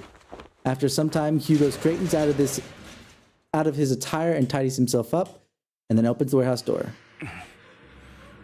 Is this because the side effects haven't worn off yet? Oh dear. Lycon's late. I'm surprised. Or is something wrong with time itself? Looks like someone's over there. Might as well go ask. So this is where we're at, huh? Robin, and who's this? It's all your fault. Why were you born with those eyes? Oh, hold on. Hugo. If it weren't for you, I wouldn't be in this mess. I had made it. I endured for so long, all those years of planning. I was so close, he already agreed. You, go and beg him to reconsider for me, okay? Tell him you'll do anything. Tell him to take me back. No, he won't want to see you now. You can't go and see him. Mother. It's all your fault. I wish I had never given birth to you.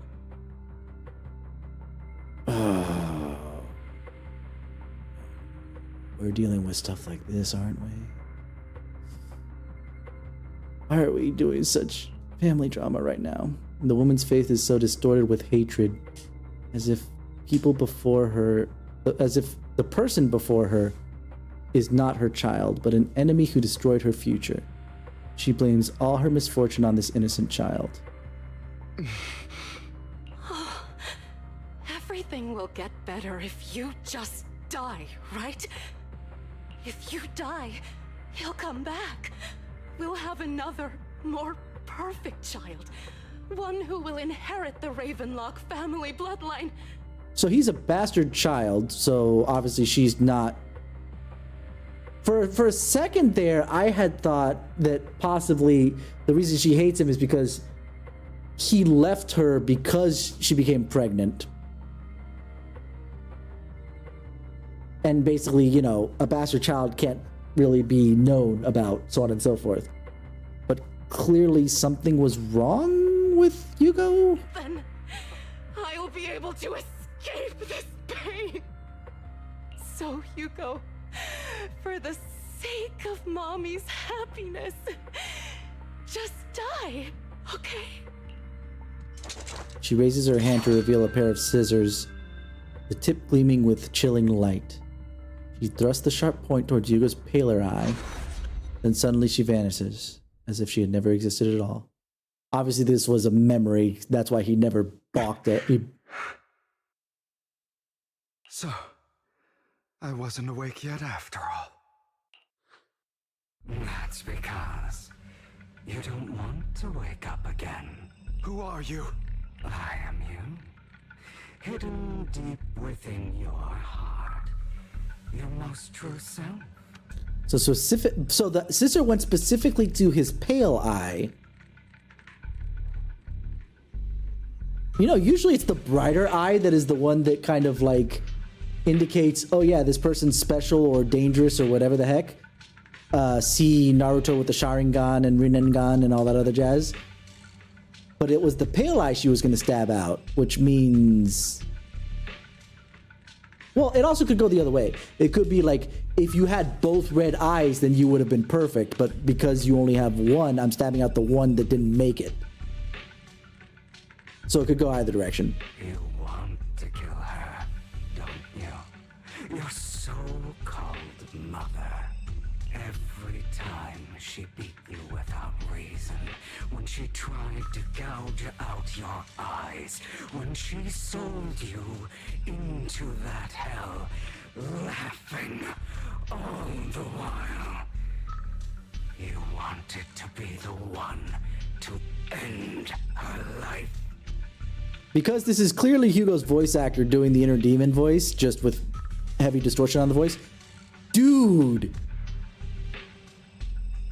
You're doing such a freaking awesome job. That is still... I can tell that it's still Hugo, but it's distinct enough to be an inner demon from Hugo's character's voice. That's amazing. I love that. That's really good. Chef's kiss. No notes. Wonderful. Sold you into that hell, though, huh? Why not admit your hatred? As you are, you can hunt her down and make her pay for the living hell of a childhood she made you suffer. And this fully explains why he decides to, or why he sympathizes super heavily with Vivian, because she was, while not in the same exact place clearly as Hugo, close enough. Yes, I hate her. I hate her because she was foolish and shallow, greedy and stupid.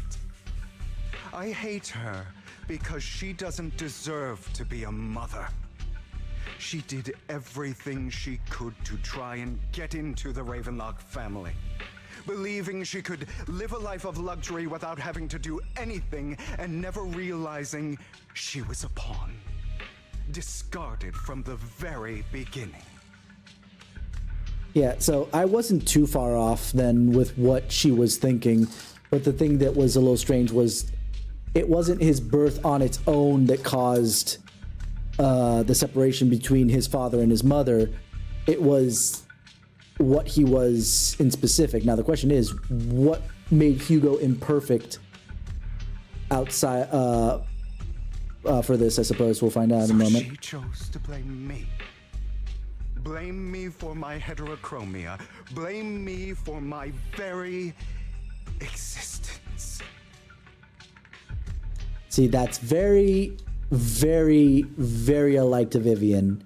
Everybody who knew that she can predict misfortunes blamed her existence. They blamed the misfortunes on her existence, forwards and backwards. So that's why Hugo took her in. Now at least I understand why Hugo felt the need to make sure Vivian gets a clean cut, because he understands that she has a better opportunity than he does, at least at this point, to escape from that kind of ire from everyone. But I won't kill her. because I know it won't change anything.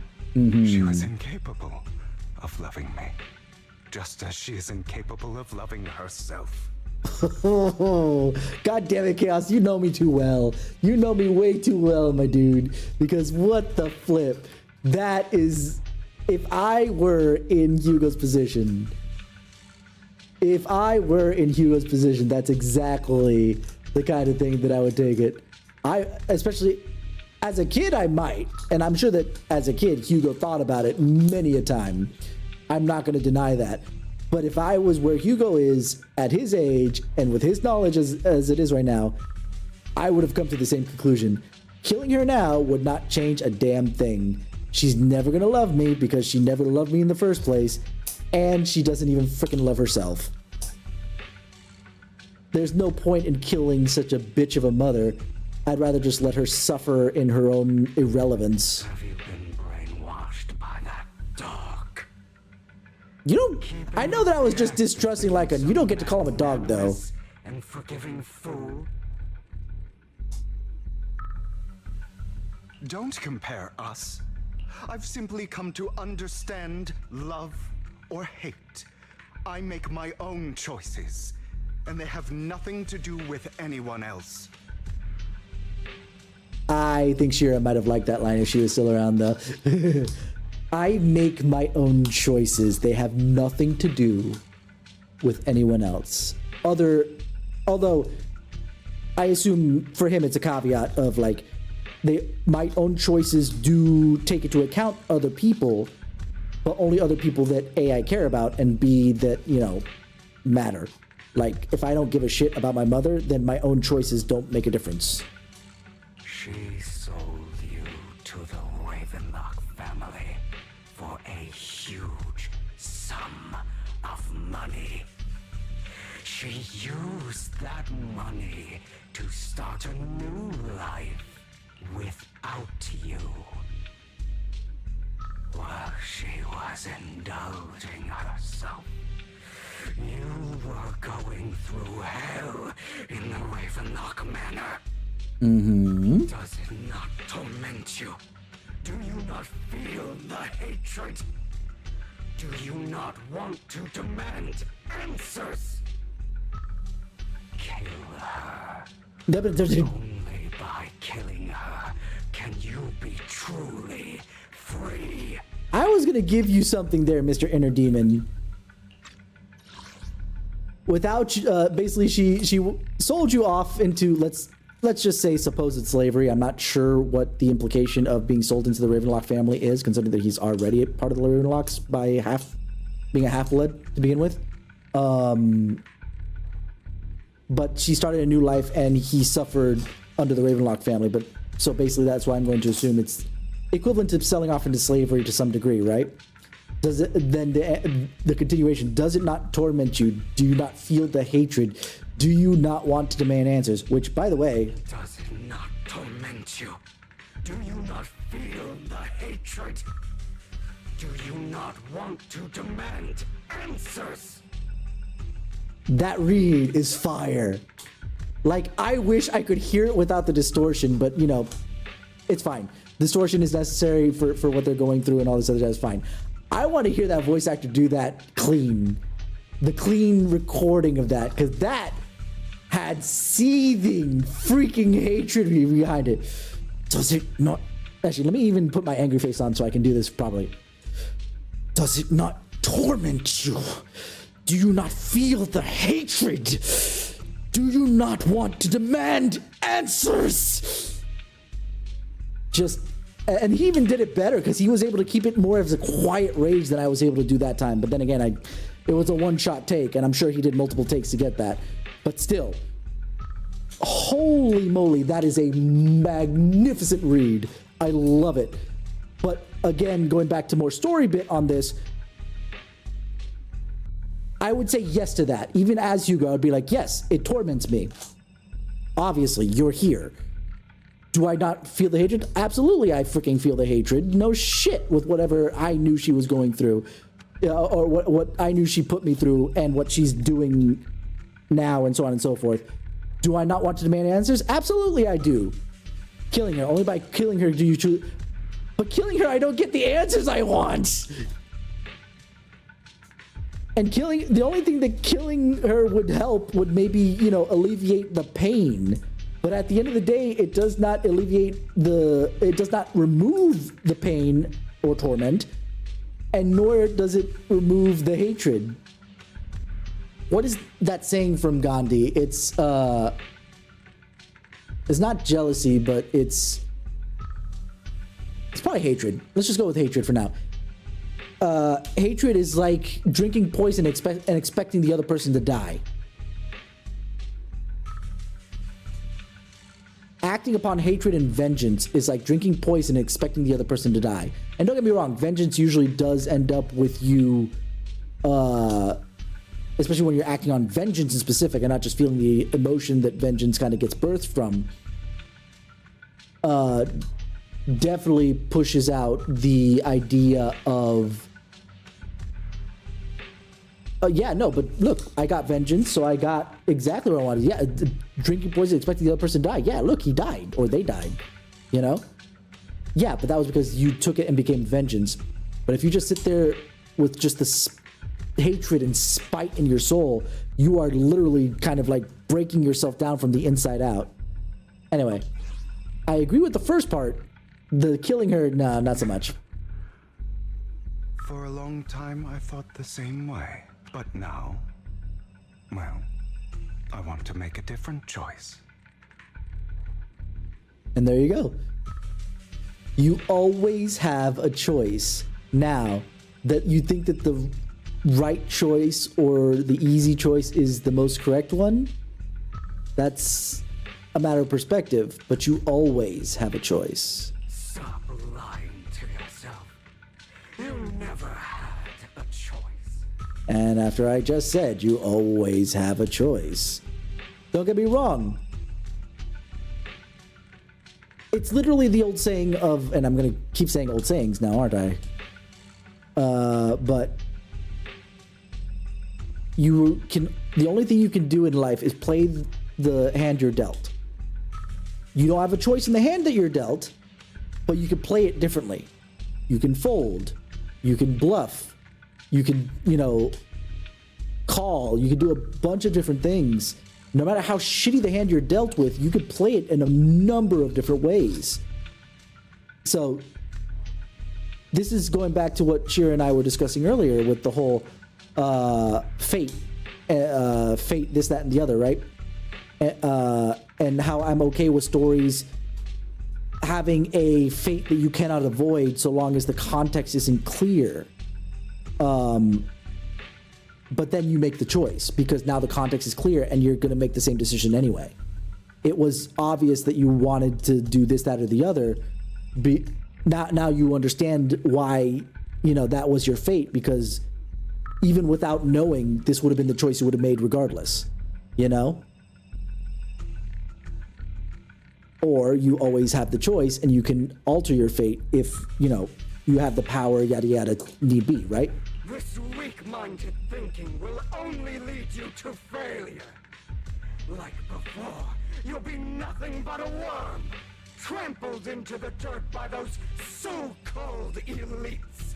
Do you still not get it? This is how the world is, and always has been. Hesitate and you'll be the victim. If you don't grab your knife first, you'll end up being on the other end of the blade. Good read, except for I think the pause between is and always has been was a little awkward. But other than that, the actual read itself was really good. If you want to change anything, you must first become the one who makes the rules. This isn't Discord. We can't do No Game, No Life. What are you talking about? Just like that woman. The only reason she could treat us that way was because we were weak. And just like that woman, the only reason the Ravenlocks could treat her that way was because she was weak. I.e., again, she was put into a certain position that, and granted, she's still a bitch because she went a whole 9 yards of a different direction than she should have. But by the same token, she always had a choice. And that choice was always garbage. She chose very poorly, is the thing. And it ended up with Hugo suffering. Absolutely. So listen to me. Find that woman, kill her, and prove to this world your strength. It's what she deserves. Oh, dude. Let me hear that one more time. That last part of the line. I'm going to turn it up in my headphones real quick. I need to hear that as clearly as I can. So listen to me. Find that woman, kill her, and prove to this world your strength. It's what she deserves.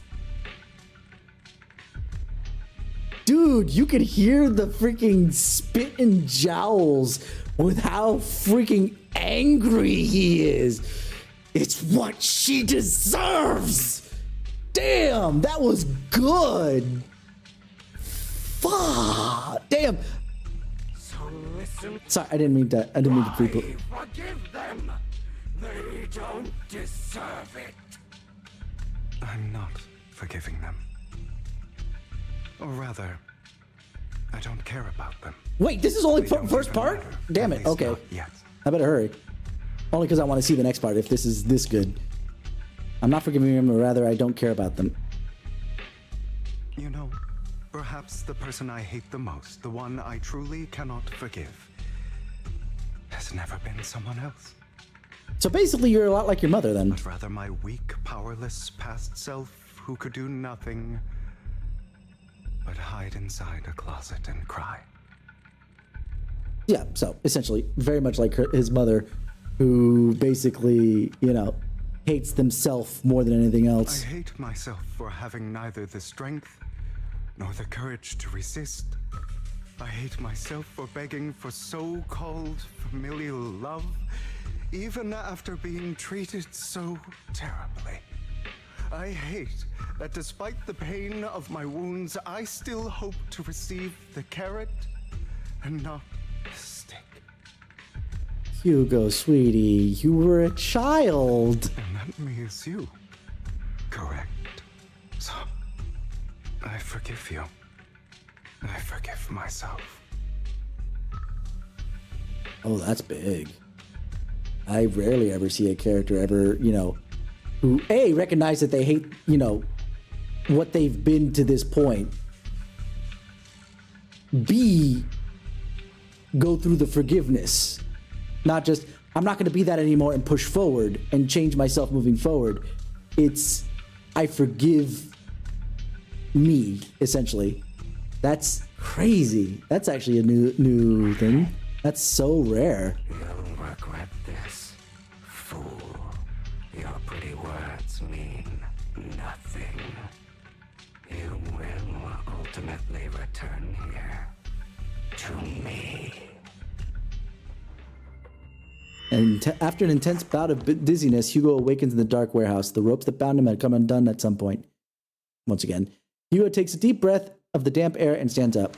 Hugo straightens out his attire, tightens himself up, and then opens the warehouse door. I see. This is still an illusion. Is her... I No. wonder who's going to show up this time. I don't see anybody. But we're... Brother! Oh... Hugo, let's play hide and seek! I'm already hiding! You'll find me, right? Like you always do! Question, was Hugo big brother or little brother? Okay, I'm running the ads in the meanwhile, because they're about to come up in a second.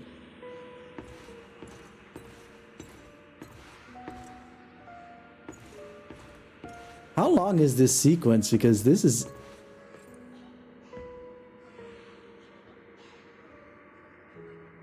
Hugo's little brother, okay. Interesting.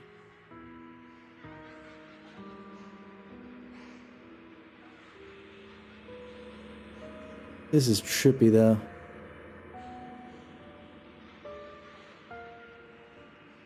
how much of this is... I'm very curious as to how this pans out.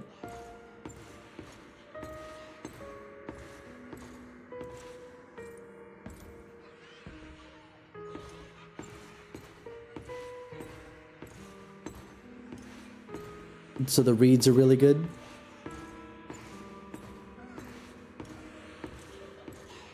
I see. You're looking in the wrong place. I found an even better hiding spot this time. Harder to find than any place you showed me. I find it interesting that this is also the chair that you tied yourself to with the ropes next to it. Hey, Hugo. Do you ever wonder why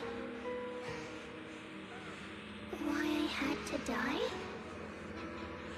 It was because of me. Oh no. It was because of you. It's all your fault. If only you didn't exist, I wouldn't have had to suffer. Oh, damn. Okay.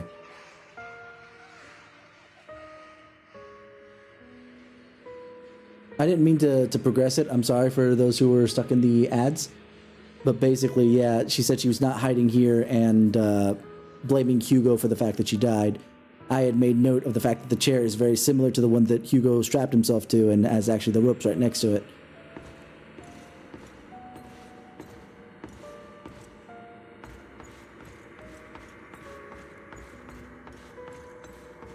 Well, this is like... not trippy because obviously this is very recognizable, but it is super.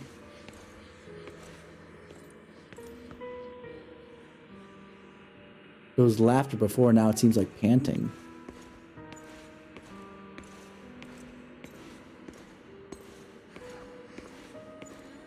Still looking in the wrong spot.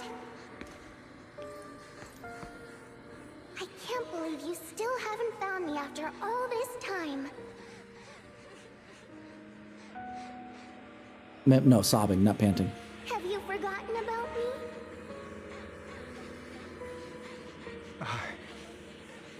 I haven't forgotten. It's okay. I'll forgive you. I'll still be nice to you, just like before.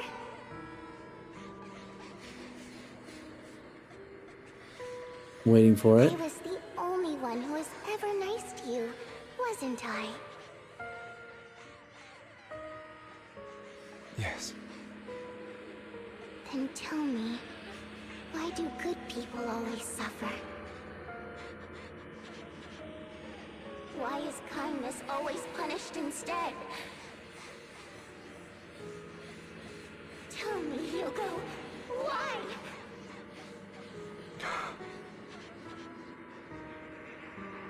Hugo, are you lost? Go back the way you came. I left you a surprise there.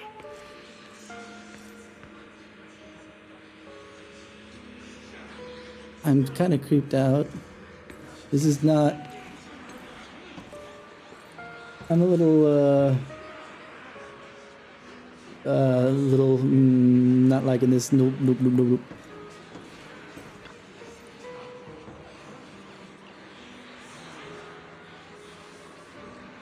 Oh, I have a feeling that bastard in this case means the literal bastard.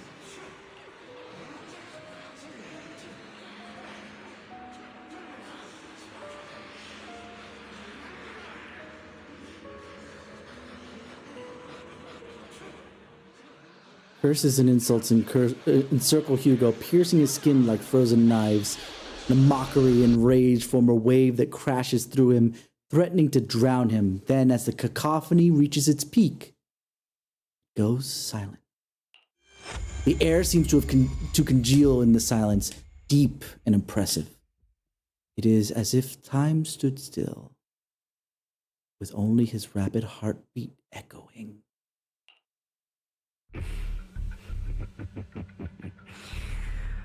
I told you that you would eventually return. Okay.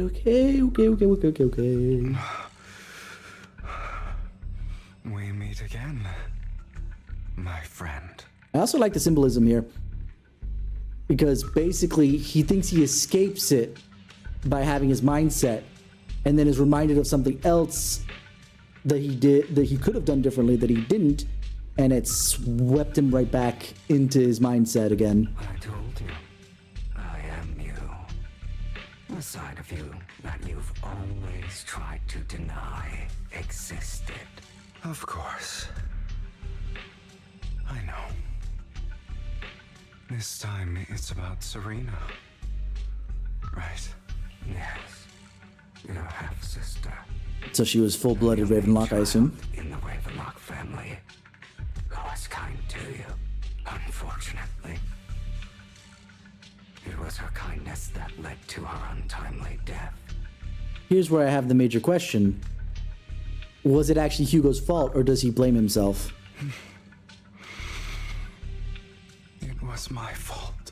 I don't like the way you blame yourself. Because that means I'm to blame as well. And I don't think I did anything wrong.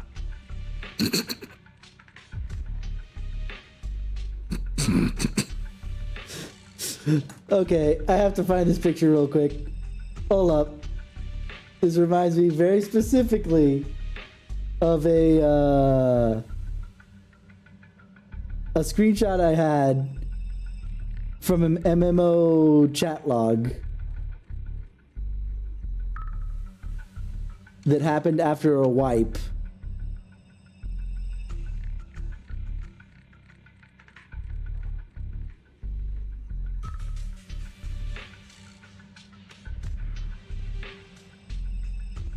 I need to find it. Hold on. Give me a sec. I'll find it. I think I have it saved somewhere. I just need to make sure that I don't lose myself in the other pictures that I have. Let me see.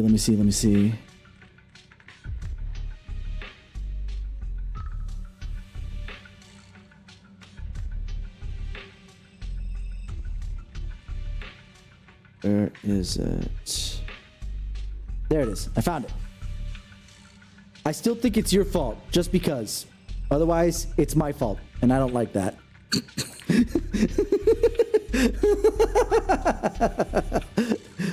I don't like the way you blame yourself, because that means that I'm to blame as well, and I don't think I did anything wrong. That is 110% the same energy. I blame you, because otherwise it's my fault, and I don't like that. Anyway. Your mother sold you to the Ravenlocks. And your father, he saw your talent and wanted to use you to push the other children into competing with each other. My brothers and sisters wanted to get rid of me from the moment they first saw me. In their eyes, you were no more than a slave. But Serena dared to treat you, a slave, as if you were human. And so, she was fated to die. They tried to kill me many times, but I was careful, and they did not succeed. They are hiding a lot behind this particular segment, because they keep mentioning, you know, they're trying to kill each other, all this, that, and the other. But how much is this is actually true? Or is this all like, I don't know, it's really, because they're not being detailed enough for me to believe that this is exactly. Pinned everything on you. Serena died in your place. So I was exactly right. He's not the one who killed her at all, but she did die for Hugo's sake, so he blames himself. All right. Those cruel brats thought that by reporting this to Father, they could use it to get rid of you, a rival who threatened their positions. Yet, not only did Father not blame you for the incident, he praised you for it. I remember that from last patch, and that was like I could feel that in Hugo's voice actor's voice at the time, that it was just like, because he admitted that he did it, knowing that he couldn't get out of it. There was no way he could say that his brothers and sisters were wrong. And so he's just like, no, just kill me. Yes, I did it. And when he prays, he's like, wait, what? In this world, only the ruthless, cruel, and merciless can stand at the top. And that's exactly what you managed to live up to. No, you found a perfect opportunity thereafter to catch the ringleader of the group who framed you and almost beat him to death.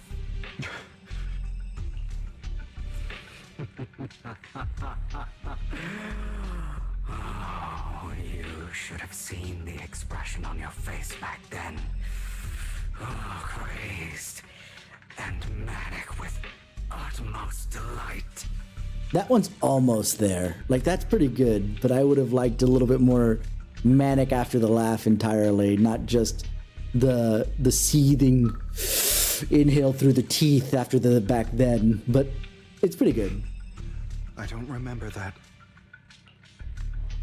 Seemingly unsatisfied with his answers, the inner demon transforms into him again. Here you go again, trying to deny your desires. Deep down inside, you've always wondered, asking yourself why these evil people never got the punishment they deserved. Why the world is so unfair. Don't you want to rip them to shreds? Just like that day when you beat that boy's face into the dirt until he was barely recognizable. His disgusting blood staining your fists. Not sure how I feel about that read. There are some parts that were just so good, and some part that I'm like, oh, please go a little bit further, just a smidge further off the edge. I don't know. Maybe because it also could be because they're ramping it up for what's next. So I'm like, I can't say that was a bad read because they might be ramping up for like the next line. So they're holding it back so that the next line is just even more manic and so on and so forth. But also, I have to say, rip them to shreds. Rip and tear until it is done. Different things, but you know. Oh, your exhilaration, your cathartic release of rage, that outpour of hatred. That victory belongs to you. You deserve it. I was almost going to be disappointed with the ending because of the fact I was just like, please be as kind as possible with that line. And while it wasn't kind, like the you deserve it part of it, it wasn't kind, it was gentle.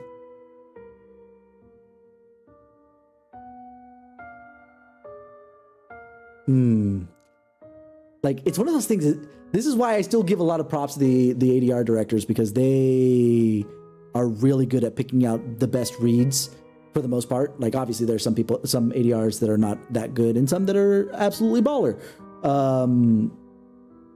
But yeah, no. It's just hard to say because I'm hearing that read and I'm like waiting for a certain kind of peak to certain things and it's not coming. And because I don't know the whole script, I'm not sure if that's on purpose or not. And then when it comes to right there at the you deserve it, I was thinking a more kind you deserve it because of the fact trying to coax him to his own side, I suppose. But it becomes gentle, like soft, but not kind, which is an interesting way to play that. Not necessarily wrong. That's why I'm kind of like, how do I feel about this? Those brothers and sisters of mine are all dead. I cannot take revenge against the long deceased.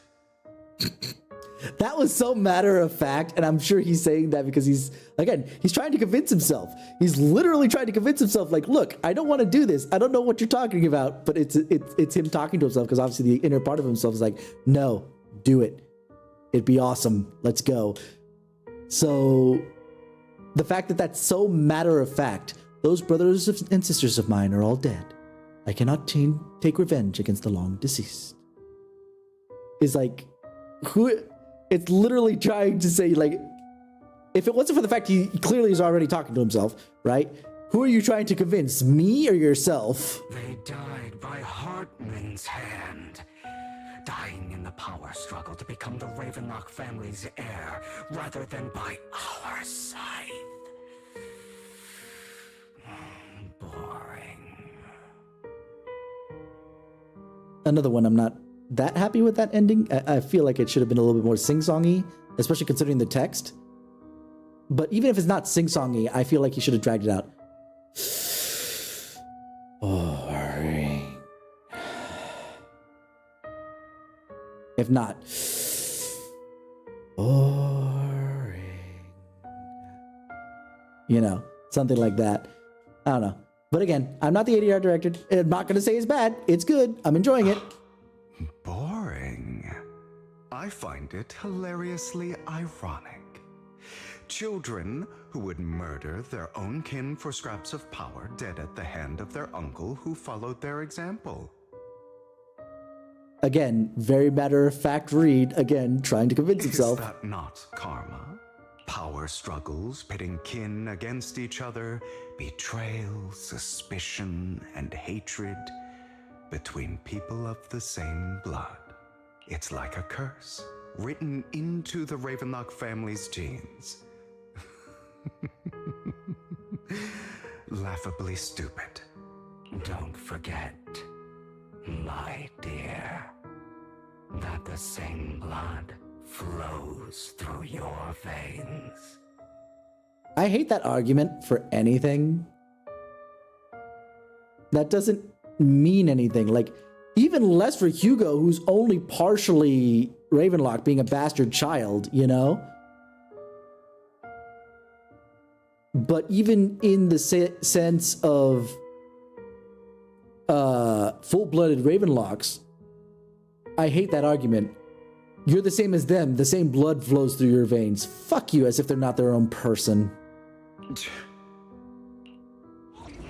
As if to prove his words, the inner demon transforms, typo, into Hartman.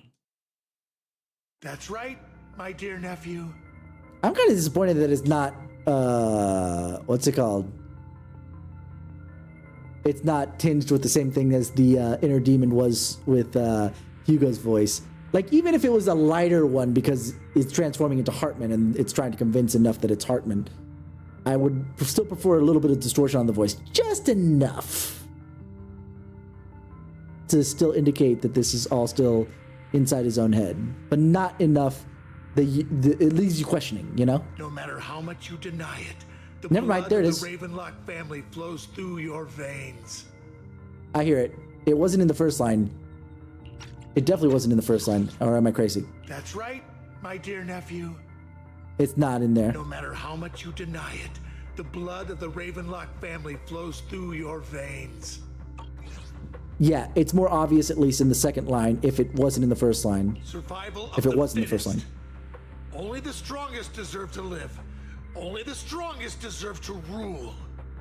This is the path of success that has led the Ravenlock family to victory countless times. A blessing and a curse etched into your flesh and blood. Okay, I have a lot of things to say about this. Like, forget about the voice acting. And anyway, I honestly don't like the way Hartman's read for some reason. Like, this entire time, I've not been a big fan of his voice. It might be just because it's just not something that appeals to me, but let's do this. Let us deep dive into theming, ladies and gents. Angels and angelettes, whatever I should call my chorus. All right, so survival of the fittest. Only the strong deserve to live. Only the strong deserve to rule. There is an argument for that, since that is kind of the way nature rolls in the first place. Fine. I could see that as a slight argument. But not only are we as humans a little above baser nature, because we have the ability to reason that most animals do not. Just first and foremost, off the rip, we'll start there. But what keeps the strongest from assisting the weak? It doesn't make them more weak because they do so. They're just assisting with the amount of strength that they had. They don't need that strength for only themselves. They can assist the weak to do so. It goes back to an ancient notion of, an old notion of like chivalry, where it's not for might makes right, it's might for right. You are strong, so you must use it to enact good. Not because you are strong, everything you do is good by default. It is... I don't know what else to kind of cap that with, but it's just so frustrating. And then, as if in response to my thing, because I accidentally skipped that line a little bit too quickly, this is the path of success that has led the Ravenlock family to victory countless times. A blessing and curse etched into your flesh and blood. Oh, this is the path of success that the Ravenlock family has led the Ravenlock family to victory, huh? Why is it the bottom rung of the freaking Tops Syndicate, huh? The Tops Alliance.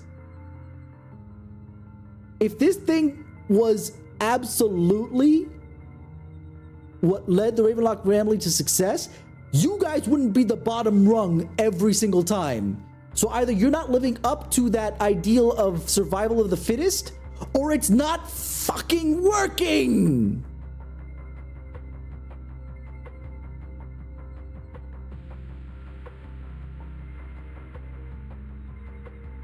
Mayhaps collaboration might help, at least within your own family, and then you play survival of the fittest outside of that.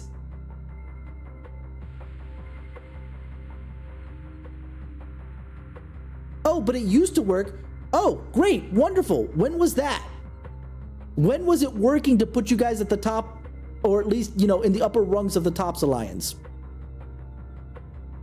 If it wasn't anytime soon, something's gotta change. Someone remind me what the definition of insanity is? I believe it's some degree of doing the same thing over and over, expecting a different result.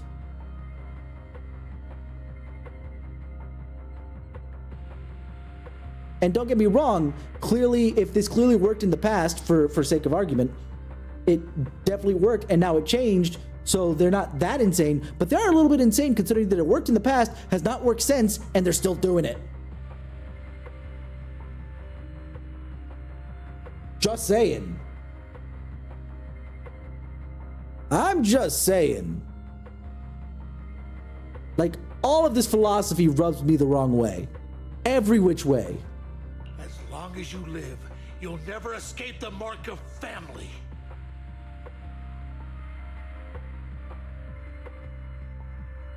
Again, he is his own person, but I'm not going to go into too much detail on that because I've already done that. You are destined to one day become someone like me, like your father.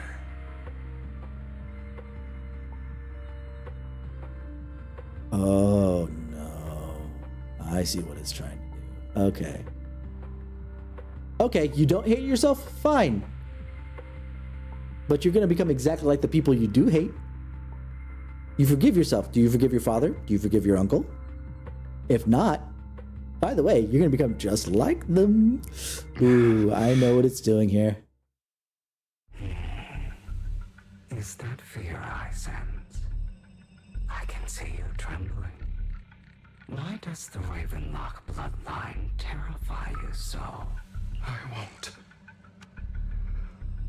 become like my father. Never. God damn it, Chaos! You knew this! God damn it, that line read! Fuck! That was good! I need to hear it again! I won't become like my father. Never. God damn it, somebody needs to find out who the hell Hugo is. I need to give props to this fucking voice actor. I know I said it before, but I'm gonna keep screaming it from the mountaintops because holy shit, he's good. That might be the only reason why I don't agree with Shira. Like, even when he was when I was under the impression that he fully betrayed us, like, I already guessed that he didn't survive, but that he was just absolutely betraying us, that I was still kind of on his side because his voice, his actor is just so good. I get taken out of it, and just the meta of it gives me like, oh, this is awesome. You won't become a failure like him. That's not what he doesn't want to be, though. So relax. Our power eclipses him, and so does our ambition. So, do not deny your own desires. Do not resist your own ambition. This is the talent you are born with. The best gift fate has ever given you. Admit it. Deep within your heart lies a spark, yearning to ignite a raging inferno that will burn everything down. Some people just want to watch the world burn. And I am that spark. After an intense bout of dizziness, Hugo awakens in the dark warehouse. The ropes that bound him have become undone at some point. Hugo takes a deep breath in damp air and stands up. Hugo straightens out his tire, tidies himself, and then opens the warehouse door. To reveal... Lygon. Never thought I'd be this genuinely thankful to see you. Except that you're still dreaming, my dude. Seeing you means this never-ending nightmare is finally over, right? Yeah, don't get me wrong. Obviously, the chair bit was reusing assets, but it was brilliant to do so. Yeah, about that, Hugo. Clearly, you're still dreaming.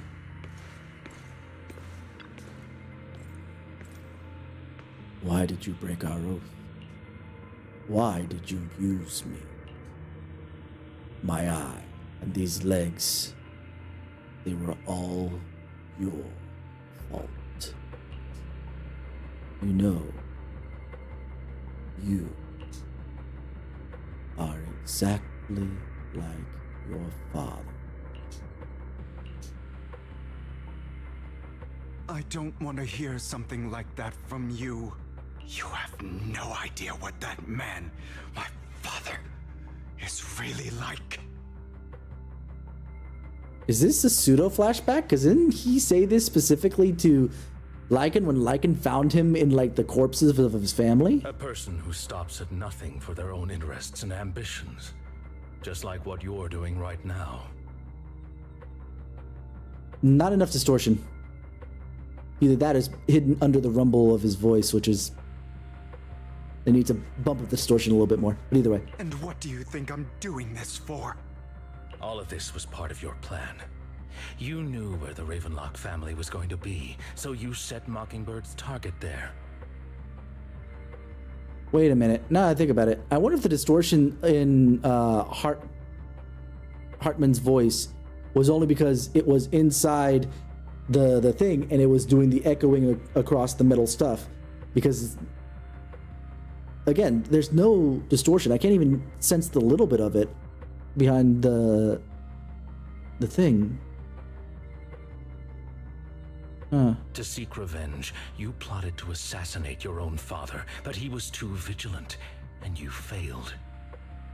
After almost being assassinated, your father was furious and locked everyone in the hall, but was unable to find the assassin. Wait, hold on. I was too busy focusing on the not only the vocal reads, but all of this was part of your plan. You knew where the Ravenlock family was going to be, so you set the Mockingbird's target there. To seek revenge, you plotted to assassinate your own father, but he was too vigilant and you failed. And tried to find the assassin. What a coincidence that a hollow disaster just occurred in the vicinity. So he used it to eliminate all the unfamiliar faces there, turning them into victims of the hollow. An easy feat for the Ravenlock family. So I'm running the ads, but interesting.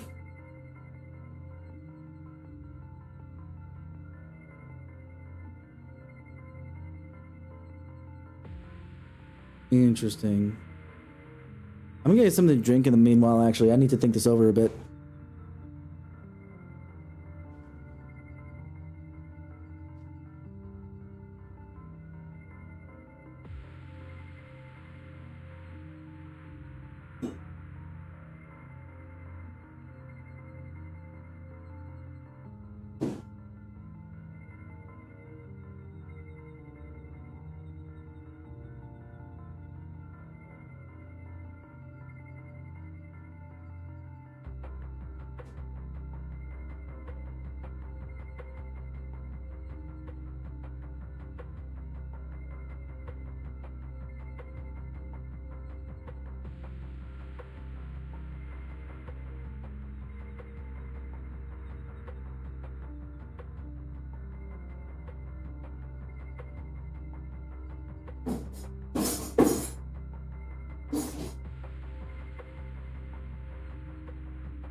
Goodness, I have way too much to say about this stuff, but interesting.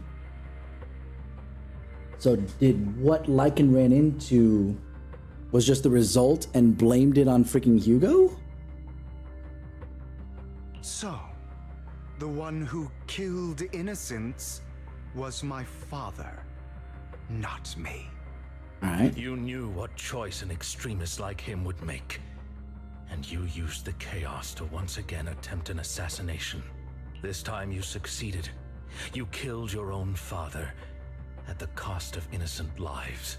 So essentially, the only person he killed was his dad, but not anybody else. But obviously, Lycan blamed him for everybody else. Admit it, Hugo. You don't care about anyone else. The only thing you care about is your revenge. How is that any different from your father?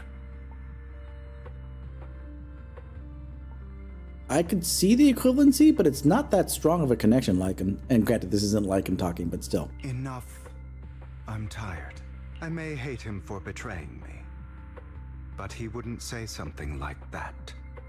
Yeah, I was gonna say, I already, like, beyond the fact that I already know that that's the case, apparently Hugo knows Lycan way too well. What?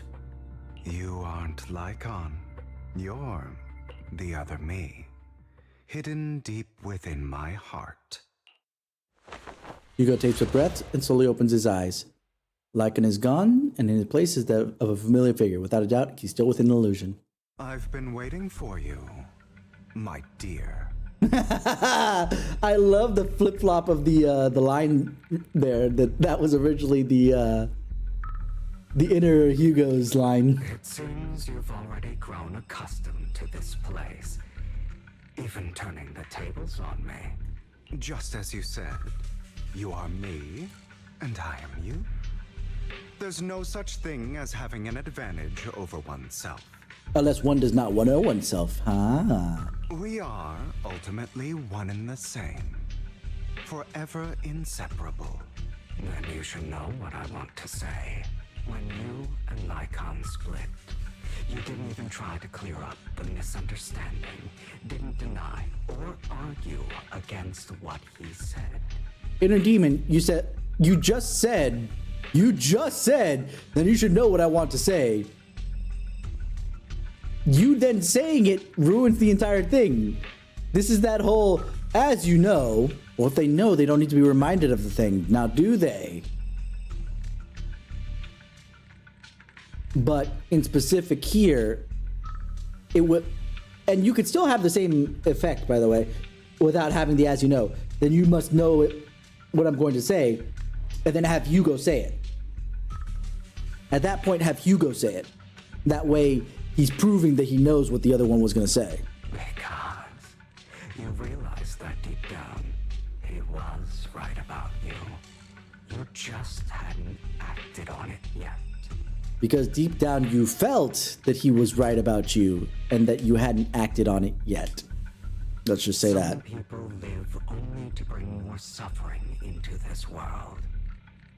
Sometimes, murder is what brings justice back into this world. Disagree, but okay. For that, I must stain these hands in blood. That's right. Just like what you said before you faked your death. Were those words really just an act? To slay the dragon, you must first become one with sharp claws, rending fangs, and strength enough to destroy anything. Ooh. We're getting back to the good, angry lines. You know the truth better than anyone. If you hadn't hesitated, and instead seized the first opportunity to kill your father, none of what followed would have happened. Innocent civilians wouldn't have died. Your partner wouldn't have lost an eye and both legs trying to save people. And Mockingbird would have never gotten to that point. You can save more people. Save good people. Save more lives than the evil ones you take. I've spent countless hours in regret over that incident. So why not submit to your true nature? You want to be the judge, jury, and executioner of this world.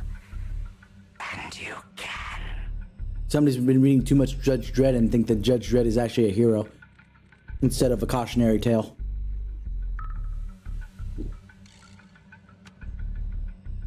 I wasn't responsible for Father's death. The true mastermind is my uncle, Hartman. Oh, that's interesting in one sense. Because that means some of what this inner demon is unrequited vengeance. He wanted to be the one to kill his father for all the shit that he, at the root it was his father, put him through. Between the mother, between the siblings, all that jazz. And technically even Lycan, because it was his father that did something that caused Lycan to mistrust Hugo. And in the end, he didn't even get to be the one to exact that revenge. Hartman killed him first. To which probably part of this inner demon is him going, it should have been me. You took that away from me.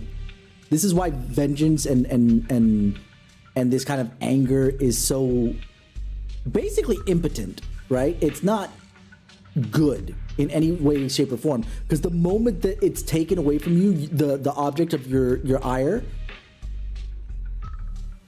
that ire doesn't go away. It just gets redirected onto something else. And then we end up with freaking sins of the father bullshit. Where, okay, your father did this, that, and whatever to me in like generic storyline, whatever. Is he here so I can kill him? No, my father, died in an accident. Well, fuck, then I'm gonna kill you because, you're gonna be just like your father. Fuck that shit. Yeah, no, His schemes to kill the head of the family were all so he could take control. Mockingbird was simply unlucky enough to get caught up in it. So, for a behemoth like the Ravenlock family, with its roots so deep, a single person's death, regardless of who that person is, wouldn't change anything. Ooh, that's actually a good stab at the inner demon, Hugo.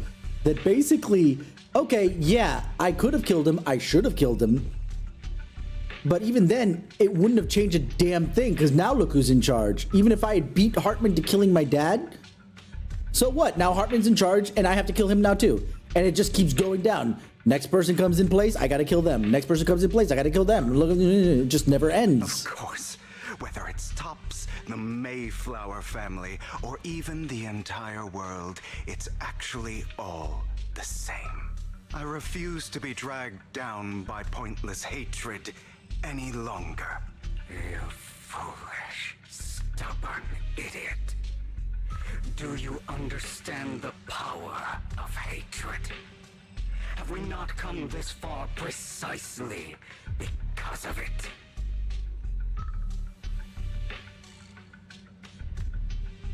Or are you going to follow Lycon and Jack's twisted logic? Come on. You don't actually trust anyone? Otherwise, why would you hide this whole scheme of faking your death from them? Yet he did reveal it to Lycan, though. Just saying. You've built an impenetrable wall around your heart, keeping everyone out. Of course you are right to do so. No one in this world can be trusted. Always.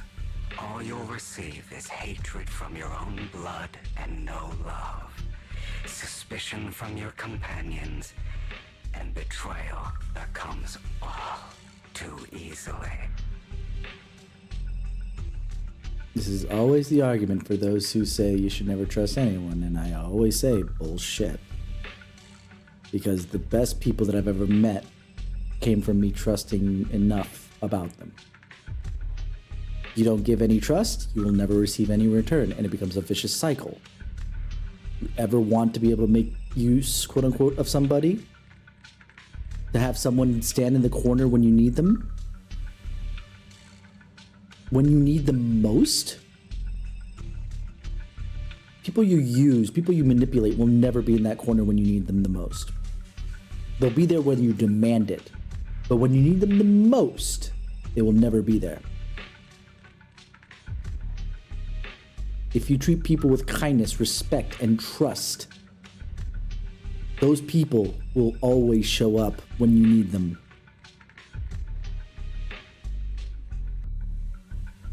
No, they won't. I'm speaking specifically not as because my own devil's advocate voice inside my head on top of this is something that I bet you Hugo's inner demon would say, no, they won't. You know, they'll just they'll just betray you at that point when you need them the most. It's like, yeah. But that's not going to be every single one of them. If it was every single one of them, then you have an argument. But you can never say that every single person that I treated with kindness, trust, and respect, and then when I needed their help, not everyone would ignore it. Not everyone would ignore it. Just like not everyone will treat you with kindness, trust, and respect in return.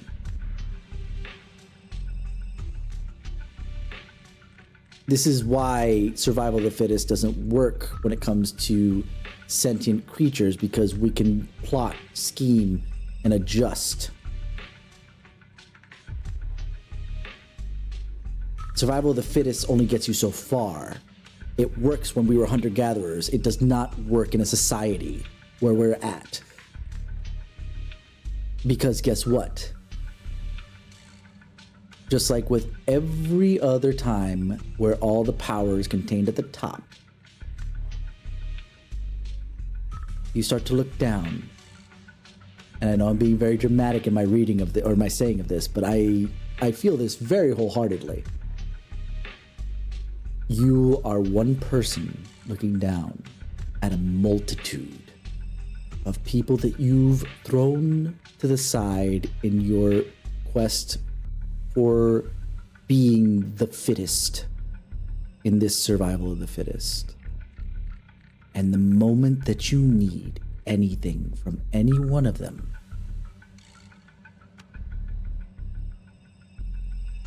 they will not. You'll just see a sea of backs. That is all. You will not get anything out of anyone the more you throw people under the bus.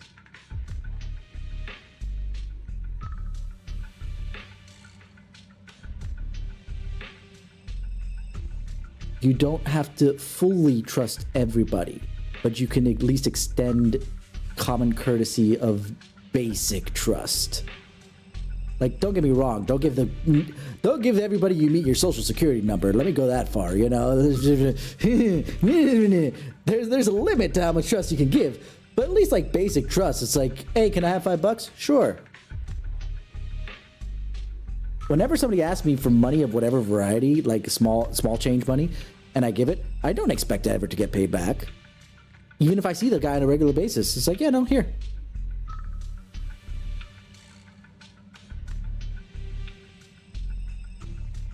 Do I care? Would I like them to pay me back? Absolutely. Do I expect them to pay me back? No. Absolutely not.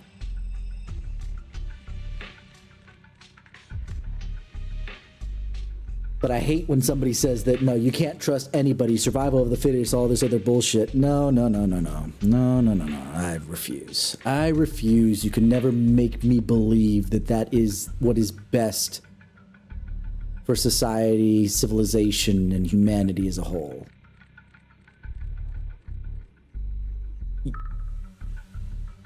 Okay, knowing how much I kind of countermand myself 100%, I don't want to say never, first off. And secondarily, you have to come up with something better than just those arguments. You have to have more supporting arguments and maybe go like, oh, yeah, no, you're right. But usually this is all the arguments we get. But the most ridiculous thing is that you want them to trust you. You stay silent and long for them to notice your suffering. You yearn for your companion's understanding and trust. Idiot. That's why you are incapable of exploiting them for your own ends. You care about their safety even more than your own.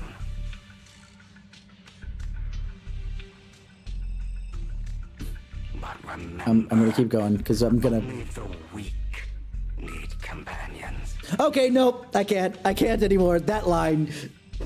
Okay, but again, props to Hugo's voice actor. Top-notch reads all across the board. I love it. Let's go. Now, only the weak need companions. Fuck off with that bullshit. Only the weak need companions. No, absolutely not. Absolutely not. Only the weak need companions. Oh my god. Oh my.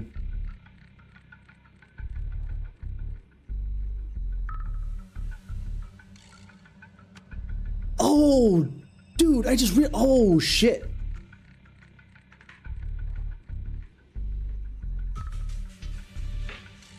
All the connections that we noticed that we share between us and Vivian, I think this is building to like a big, you know, at least relative to what is supposed to be a side story or like a interim story between the major giant plot beats, but come to a giant crescendo of only the weak need companions.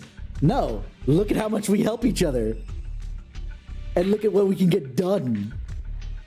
Only the weak need companions. Let's even take that at face value. Okay. Survival of the fittest, only the weak need companions. Okay, fine. And see, he's using the same shit. Survival of the fittest, don't trust anyone. The weak need companions. This is all the same regurgitated BS that you get every single time from this kind of mindset. Is so toxic. But only the weak need companions. Okay, so you're strong enough to drag yourself up out of the muck or whatever you need to be to get to the top and survival of the fittest, yada, yada, yada. And then when you look to your left and right, you see groups of people working together to get well beyond you, because people working together will always outclass one very strong person dragging everything up. Apes together, strong. And we are children born from hatred.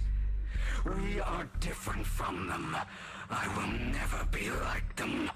And I don't need to be. Come. Let me show you what powers we can wield. But you are me. And that means what, Hugo? And I'll never lose to myself. But that means you'll never win to yourself either, by the way. That is like very... What are we loading? Sorry, I know I'm yapping a lot. Welcome to stream. I like to talk about, you know, a little bit of philosophy and all this other jazz. And I like learning new things. Oh, ooh, cutscene.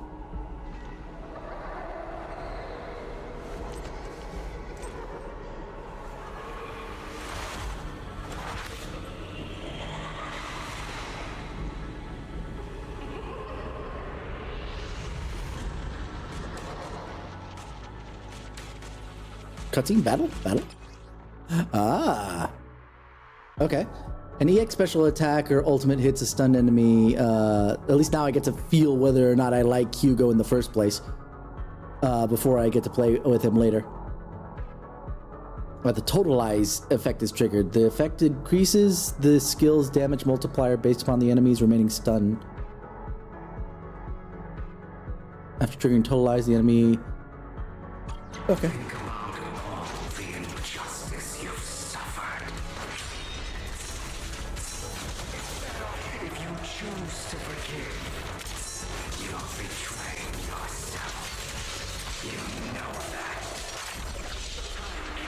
Letting you consume me would be the real betrayal to myself.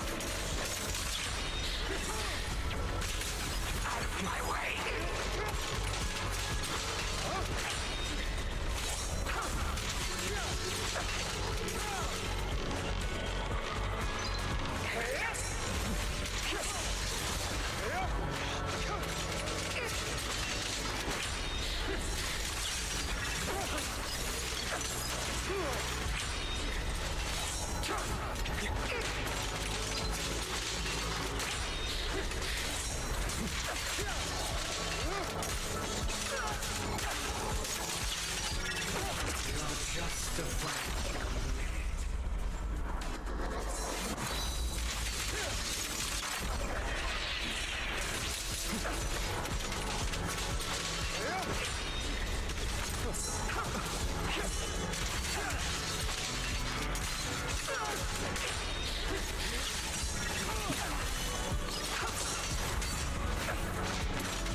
I keep getting hit where I don't wanna. Let me think.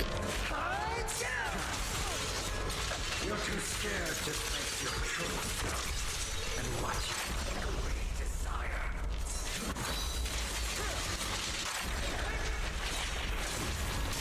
I have you now.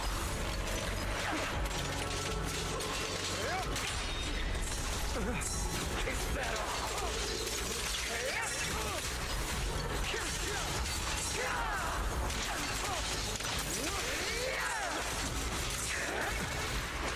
Getting clipped. Come on. Prepare to kneel before me. Are you trying to kill me? You think you can just get rid of me? Without me, you are nothing. For what it's worth, thank you. Don't be afraid. You and I are inseparable. You're part of me, just as I am part of you.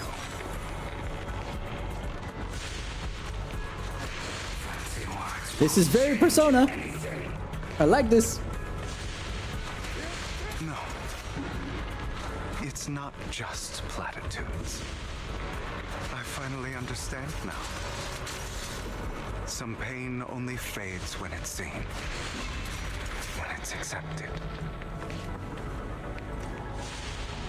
So I won't fight you anymore. I won't hate myself anymore. Okay. He said I won't fight you anymore, so I will stay still.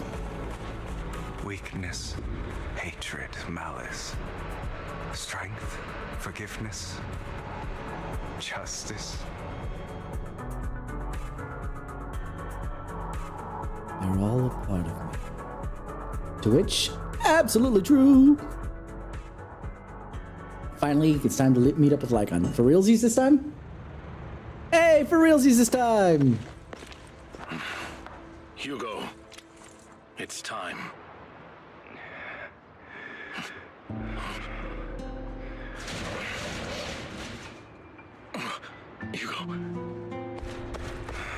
Hugo, you... Did I scare you? I made it through. I won. No praise for me, my dearest partner.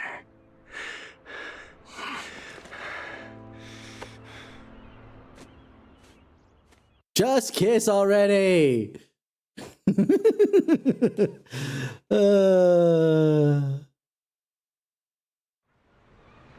This is just like what I saw in my dream. Except that there's a lot more people here. I guess there are still some lingering side effects. Oh yeah, that was kind of fun. Like, that's why I spent too much time yapping in that section at this point. You can tell I like something by how much I talk about it. Ah, my former partner. You're still as punctual as ever. Are you sure you're fully recovered? How about we fight? And I'll show you how recovered I am. I refuse to fight someone who is in need of medical attention. Lakin falls silent for a moment and eventually hands over a coin. No. Looking at the packaging, it's not a coin, but a familiar chocolate. How thoughtful.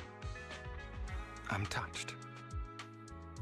Or perhaps is this simply part of Victoria Housekeeping's professional care? I'd rather you not starve to death. Hugo takes the coin. After a moment of silence, he eventually eats it. Not to your liking. I'm fairly certain this is the same kind as before. No. I've just gone too long without food. It feels a bit uncomfortable. Either way. Thank you. Now, has he gone that long without food because specifically he was locked away for that long? Or has he gone that long without food because he's just not been eating? Now tell me, what exactly happened in the warehouse? Just going a bit crazy from... you know what? Were you expecting anything else? But I did have a very long dream. A dream about many things from the past. If I had to put it into words, it would be like giving myself psychological therapy. Don't do that to yourself. Go get a proper therapist or psychologist, usually, please. Psychiatrist, whichever way it goes. Practice what you preach, Breeze. Because there's sometimes where my yapping just helps me out a little bit. But I guess when it's that in-depth, ingrained into you. You seem like you could benefit argue, from some but- too. How about it? Want to book a session with me? Trust me, I'm a pro. You're not licensed, so no. Seems you really have recovered. Well, of course. I'm feeling pretty great right now. Like I could argue with you all day on every petty detail of who exactly was in the wrong back then. I wanted to ask, what you said about Mockingbird before, when you faked your death, was that part of the act? Oh, you mean the part about how Mockingbird has never really changed anything or saved anyone. I didn't expect you to still be so hung up on this. Interesting. After all, it was you who chose to betray Mockingbird. To betray me. Just as I said before, I never considered Mockingbird a failure. Perhaps Mockingbird deviated from its origins, but it has its value. You shouldn't reject the things you've done. Or Mockingbird. I have contemplated this before. Yes. Mockingbird has helped some people and has genuinely managed to cause trouble for those who abuse their positions of power. Yet those in high positions still possess immense resources, and the people we helped remain destitute and suffering, willing to become slaves to those in power for scraps. But just as you said, even if what we did was childishly idealistic and flawed, as little as we actually achieved, even the slightest change is by no means meaningless. Nothing holds more value to me than Mockingbird. Hugo stares out at the ocean. A gentle breeze lifts his golden locks. The sunlight glances off both his eyes. All right, let's catch up later. I still have things to do and need to wrap up my plan. So then that absolutely, by the way, seeing that we're at the next day, this was absolutely right after he faked his death, so Lycan's been holding that back from us the entire time. Lycan, I thought we were friends! I thought you would rest up first. As much as I would prefer that. My dear uncle and the Exaltist fanatics likely would not give me such an opportunity. If all has gone to plan, the fish will have taken the bait already. And if everything goes very well, I'll soon have solid evidence of the Ravenlock family's crimes. Well then, thank you for your assistance, former partner. Let's part ways here. I'll go with you. Lycan, surely you don't think that because I just recovered, I'm too weak to deal with those useless fools. Hartman's actions will disturb the safety of New Eridu. As I serve the mayor, I should intervene. Very well, whatever. Let's go. And don't slow me down. Before that, don't you have something to tell me? What do you mean? Don't play coy with me. I know you're not spilling your whole plan. So you kick things off by approaching Edmund from the Top's big shots. How did you manage to sweet-talk him? I'm a bit of an illegitimate child, but I still have that Ravenlock family blood running through my veins. Funny enough, this Lord Edmund thinks direct lineage is way more noble than the sire branches, which is absolutely laughable. So I played his arrogance to my advantage. And let's be real, I had some juicy intel to swap with those high rollers, but that's Mockingbird's secret, so I can't let any outsiders in on it. Was the sacrifice core from the mayor's lab your handiwork too? You could say that. The security there is no joke, so I had to leverage Tops for some extra intel. After all, as you know, they've got plenty of moles planted next to your mayor. And it was you who threw the sacrifice core up for auction to lure in the Exaltists. You knew they'd be all over it. Yep. I embedded the sacrifice core into the robe of heroes. They actually matched pretty nicely, don't you think? Classic you. I heard that after the auction they found a stash of counterfeit Denny's. Feel free to take a wild guesses, but honestly, I think those Denny's would rather be out in the wild than sitting in those hoity-toity accounts. Then you found Hartman and talked him into a partnership, getting your hands on more intel on the sacrifice and the Exaltists. After that, you shot that crime warning letter to the mayor, giving the city a legit reason to spring into action. Yep, that was spot on. Look at you, a real genius over here. In the end, you faked your own death to pull yourself out of the mess. And you used the whole show to redirect everyone's attention to Hartman and the Ravenlocks, keeping the Exaltists on their toes. Hold on a second. I'm starting to get it bothered because they're using terminology that they haven't used when they voice act. Like, Lycan wouldn't say hold on a sec, but I wouldn't doubt that he would say hold on a second. Hold on a second. If that's all there is, why did you let Hartman slip you the drug? I mean, you'd have a way to dodge that kind of thing. Lycan, I've got something I've been keeping under wraps. Actually, I've teamed up with your beloved mayor. What? When it comes to stopping the Exaltists, the mayor and I are on the same wavelength, so we can totally collaborate. What you should be wondering is why he didn't clue you in on this. The mayor must have his own reasons. If you can convince yourself of that, more power to you. Just know that if you ever want to swing back to Mockingbird, you can come beg me. I'll make sure to turn you down gracefully. Alright, enough chit-chat, we have bigger things to deal with.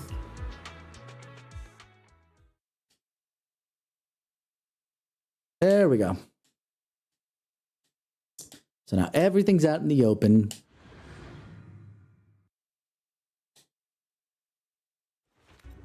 Oh.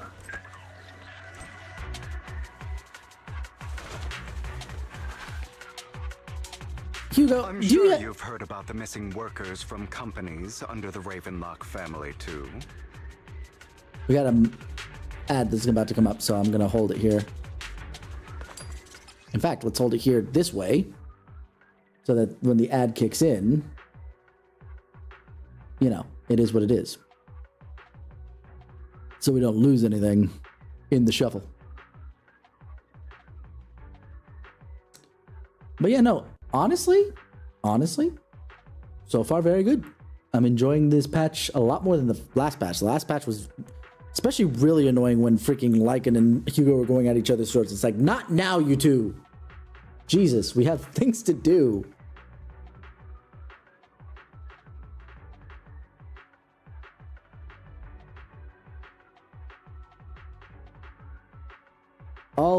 Always with these two. But now we're in a much better place, and I'm actually kind of happy. The only person that I still kind of feel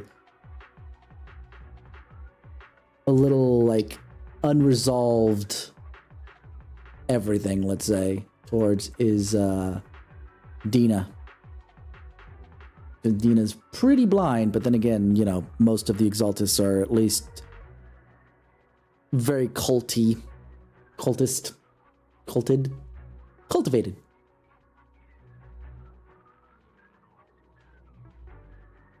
You know what I mean? Did you get me?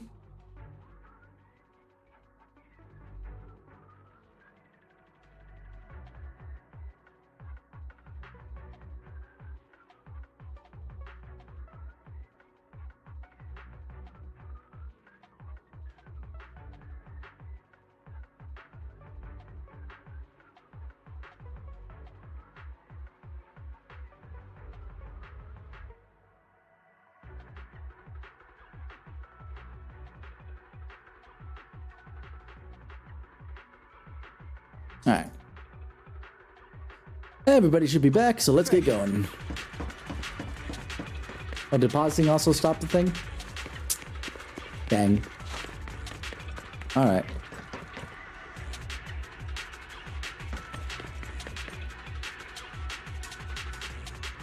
Those are Ravenlock's men. The workers with them are the victims who were tricked into going into the Hollow.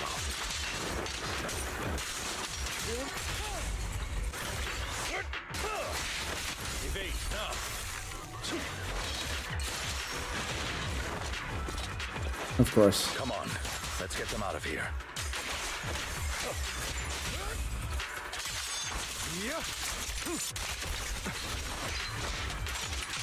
You know what? He actually does think he's Ruby. Someone actually, I think it was Var, said that, you know, they think that they're thinks he's Ice Ruby from, you know, RWBI. I didn't realize that that scythe also had a gun in it. Dang. You untied the workers. Thank goodness, someone's here to save us. Thank you. You're welcome. So, could you tell us what those Ravenlocks did to you before they ran off? They're a bunch of liars. They tricked us into this hollow. They said they had a job with high pay for us, but they kept avoiding the topic after we got here. Something didn't seem right, so I wanted to leave.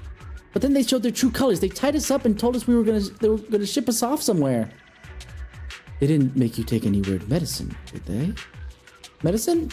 No, but it wasn't just us they tricked. Another group went that way. I see. Here, take this carrot. There's an exit nearby. You should get out of here as soon as possible. I can't thank you enough. There's no apostrophe there. Let's go, Hugo. We must save the rest of them. You sure are eager.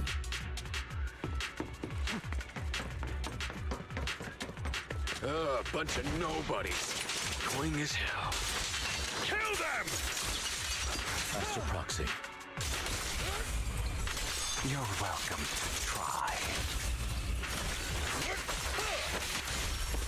Oh, I love this. Coincidence. I am pulling for Hugo at this point. More Oh my workers god. here. And quite a lot of them. Hold up. Before we do that. Thank you. You untie the workers? Who are you? Your saviors. Thank you. Thank you. I had a bad feeling about that group from the start. I shouldn't have ignored my gut instinct. Did those Ravenlocks do anything to you? Do anything? Well, we weren't doing as we were told, so they tied us up. Nothing else? Good. Oh, right, there was another batch of workers ahead of us. They should be by the roof. Don't worry, I'll handle it. You should get out of here as soon as you can. Let's continue. Is Hartman behind this, too? Of course. He threw them into the hollow like offerings for the Exaltists. I'm gonna wait before we go to the next thing so we can hear all the dialogue. To him, those workers are just another resource, no different from the ether his company mines in the hollow.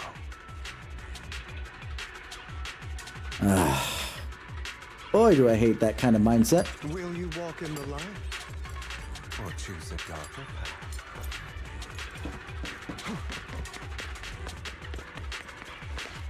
Oh, cutscene. There's more over there. Let's hurry. It's different this time. Don't rush in. Let's listen in on what they're saying first. I still need more direct evidence to ensure the plan is absolutely foolproof. Mm-hmm. Uh-huh. The compensation you promised. It's all real, right? All we have to do is follow you into the hollow for some simple tasks, and you'll give us a huge sum of dennies. It sounds real suspicious. Shut your trap. You keep yapping and asking questions. If this is all so suspicious, why were you so eager to sign up for it? Because they're desperate, you asshole. Going back to what I said before about you always have a choice, which they're trying to leverage against them. You had a choice. If this was suspicious, you shouldn't have taken it. But it's like, if they're up against the wall with debtors hanging down their throat, they don't feel like they have a choice, do they, motherfucker? Because I don't have a choice. My daughter was previously caught in the hollow disaster and suffered severe corruption. The treatment costs have completely drained our family's savings. So that's why... Case in point.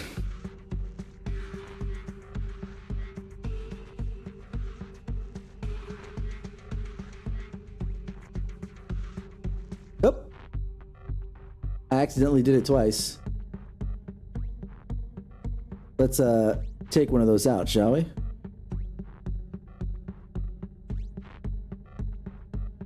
There we go. For some reason it's not working to update the actual count. Interesting. I had it working before, and I didn't change nothing.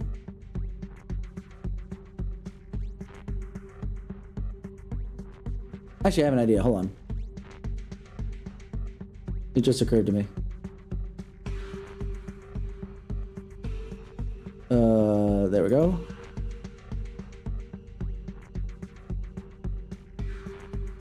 Yeah, I bet you this is it.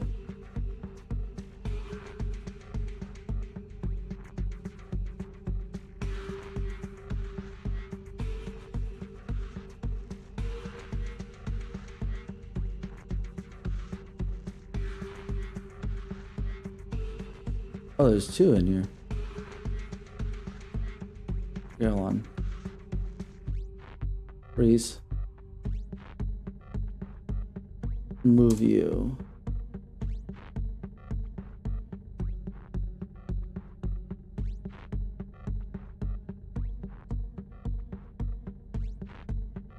Okay.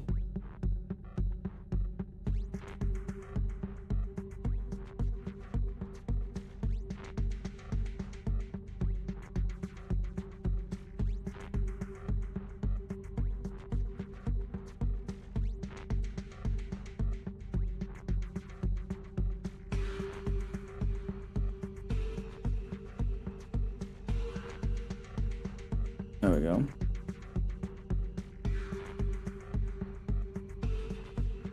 So let's just, I'm going to test this out real quick before we continue, if you don't mind. See.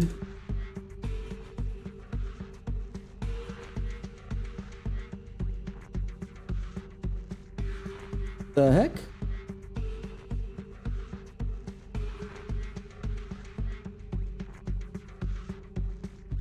I guess I'll test this further later because this is not doing...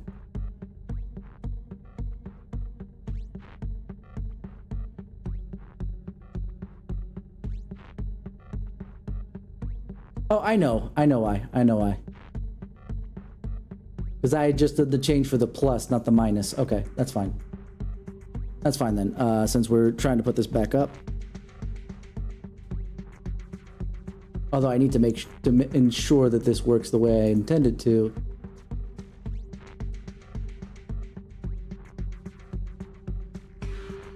There we go. Now it's at 0.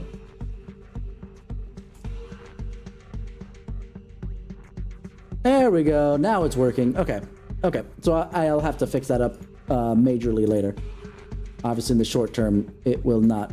I need to do other things. All right, moving on. It's the same for me. A serious illness at a senior age. I need the money. Who would risk taking a job like this unless they were desperate? I'll do it. No matter how suspicious. As long as I can get paid, I'll do anything. Even risk my life. Too bad you're not getting paid, by the way. Wait, you people from the Ravenlock family, you're part of a big company in Tops. You wouldn't go back on your word, right? Depends on who, but you know, more likely yes. Don't worry, you'll get every Denny you were promised. But before we start, you all need to take There we first. go. That's what Hugo was waiting for. A fierce man pulls out a bunch of white pills and gives one to each worker. Another Ravenlock family member seems a bit doubtful and leans in to whisper. Can they hear? Should we really be doing... These workers keep talking. We're wasting time like this. And the sooner they take it, the sooner it'll be over. Consider it an early release for them. 3, 2, 1. What? You didn't say anything about having to take pills before.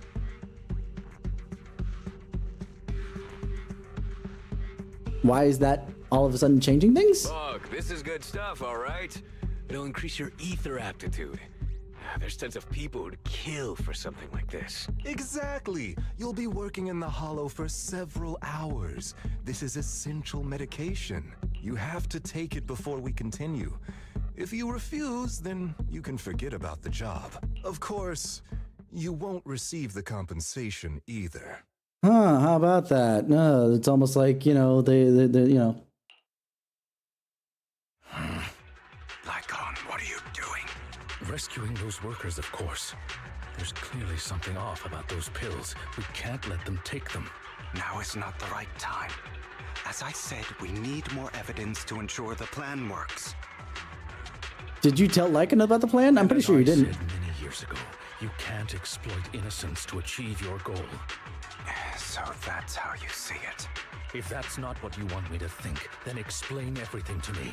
Yeah, Hugo. Trust goes both ways, motherfucker. Let's go. All right. It's a little complicated, but simply put, these workers will be fine.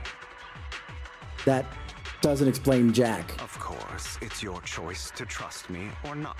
Hugo, you need to put a little bit more in there, my dude. But if you try to rush in, I will stop you. I trust you. Meanwhile, the workers have also made their decision. Except for the talkative worker, most of them already swallowed the pills. That's when the arrogant Ravenlock family member finally reveals his true nature, saying, "You'd think I'd let you run," while forcibly shoving the pill into the worker's mouth. After clearly capturing everything, Hugo lets out a sigh of relief. All right. That's the evidence. Now we can go and beat them into the ground as much as you want. Don't forget, you owe me an explanation. Also, don't overdo it and kill them. Even if they're the worst of the Ravenlock family. All right, Your Holiness, Saint Lycon. I kind of like that one. Who the hell are you? Why don't you take a guess? We're the ones here to stop you.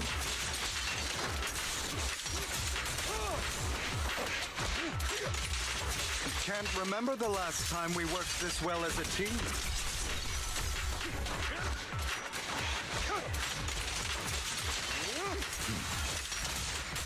Order and madness dance.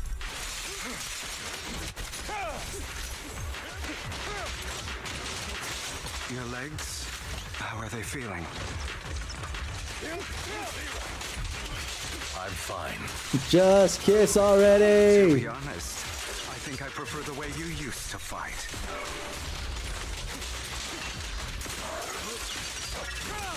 You had a lot more aggression.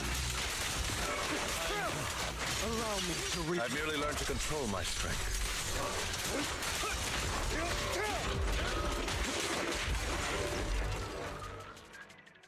The two defeated the Ravenlock family members. Huzzah.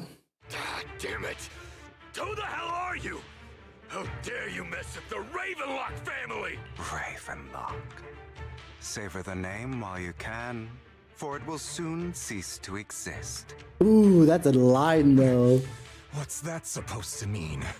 Many things. It means exactly what I said. I think this might be good for you. Sever your ties while you can. You still have a chance to walk your own path. The family's honor comes above all else. Is that really what you think? I saw the compassion on your face just now. Did you though?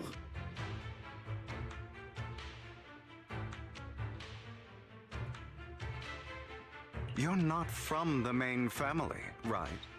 That's why you were assigned to these trivial tasks. But in reality, there's no need for you to keep playing this boring game for them. I don't have a choice. From the moment I was born into the Ravenlock family, I don't have a choice. I don't have a choice. You always have a choice. You always have a choice. If you're willing to act. Golly! Golly! That was just so spot on. The flip and flip. That was too perfect. All right. Let's end the small talk here.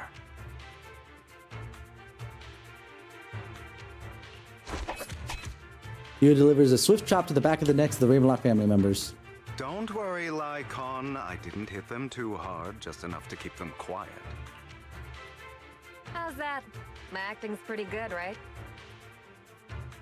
Who's that? As always, a certain someone should take some lessons from you. I'll leave the rest to you then. Okie dokie. The workers carry the Ravenlock family members away. Now only Lycan and Hugo remain. Okay, now can you tell me exactly what's going on here? As you can see, that worker just now was actually an informant of mine. The pills were swapped out with vitamin tablets. Since when? Outside of this batch, some workers have already taken the actual substance Hartman has. But rest assured, the antidote for it is already in development. I found the best in the field to help, and with the data I collected before, we should have results soon. I wanted to ask. The reason you decided to lock yourself in a room and endure the effects of the drug, besides getting evidence, it was also to collect data on this drug in order to create an antidote, correct? It seems you're not completely beyond hope. I thought you were just being stubborn. Sometimes I wonder if you know me at all. Then I have one last question. Why did you never tell me any of this back then? The truth is, I heard everything. That entire conversation between you and Jack. Ooh, okay. Before he passed away in that small attic. When Jack called you aside and gave you those warnings. When he told me you might go down the wrong path? That's right. You never said anything. What would I even do? Scream and rage over your suspicions, or get on my knees and beg for you to trust me? You know there's no way I'd allow myself to do such a thing. Besides, back then, even I was confused about myself. That's fair. Jack, he... It's all in the past. You don't need to explain anything to me. Enough. We should get going. If we're going to reminisce over the past, we should find a more suitable location. After leaving the hollow, the two arrive at a place with nice scenery. Icon. It was a scheme Hartman devised to take over the family. It was Hartman who killed my father, too. I only discovered the truth long after the fact. He had held on to that first one. Okay, so he's admitting. I did indeed attack my father, and I thought he was dead. But he wasn't. I couldn't kill him. And even before that, if I hadn't hesitated, none of what followed would have happened. Even now, I still think they deserve death. But I no longer care to personally deliver that fate. They're beneath me. I love that. And I have more important things to do. You... I know we may never agree on that point, Lycon. I once wanted to fight against those ugly truths that defined me, but I discovered that the more I rejected them, the more painful it became. So, I could only accept that crazed, hateful, and malicious side of myself. As long as I know I will never become like my father, like Hartman, that is enough for me. You've changed. But I think that might be a good thing. Don't patronize me. You've changed a lot too, compared to before. I still disagree with Jack's words. And I won't forgive your betrayal. I will walk the path I believe is right. Even if I must tread over thorns and through the mud. But I will also allow you to walk your own path. Lycon. Should I say thank you? You're welcome. Come to think of it. That's actually really good. We haven't talked about your legs and eye. It was just an accident. Not your fault. I'm doing well now. I hope you are too. On the contrary, perhaps I should be the one apologizing. I misjudged you. I used to think you wanted power, that everything you did was for your own ambitions. I thought you wanted the power to pass judgment on all in this world like a god. I am a god. I am my own god. Or you could say that in this world, everyone is their own god. There are many things that we are powerless to change. But there are also many choices we can make. There we go! There we go! The root of it all! Oh, I love that shit right there. Friggin' brilliant. There are many things that we are powerless to change, but there are also many choices we can make.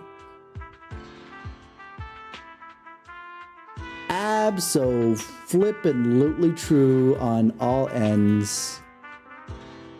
Just chef's kiss. I love it. Like, no notes for the writing in this case. I mean, voice acting too, but writing more so in this case. Exactly. Like, you feel trapped always, yes, but you still have a lot of choices you can make. It's just that not all of them are the best in that particular situation. So you feel like you have no choice, but you absolutely do. Just as I said before, I am the only one who can kill me or save me. I'm glad you think that way. Let's go. I still have one last thing to do, to witness the end of Ravenlock. I'm hoping I'm nearing the end at this point because I really want to finish this up. I don't want to stop here. I know that most of this is my own problem with yapping, but still. Anyway, As Hugo recounts the process of gathering evidence, Hartman, unable to listen any longer, slams the table in anger. You really think you can take my place if I die? Never, you filthy bastard! Your little tricks mean nothing. As long as the Ravenlock family stands, I can still get back on my feet.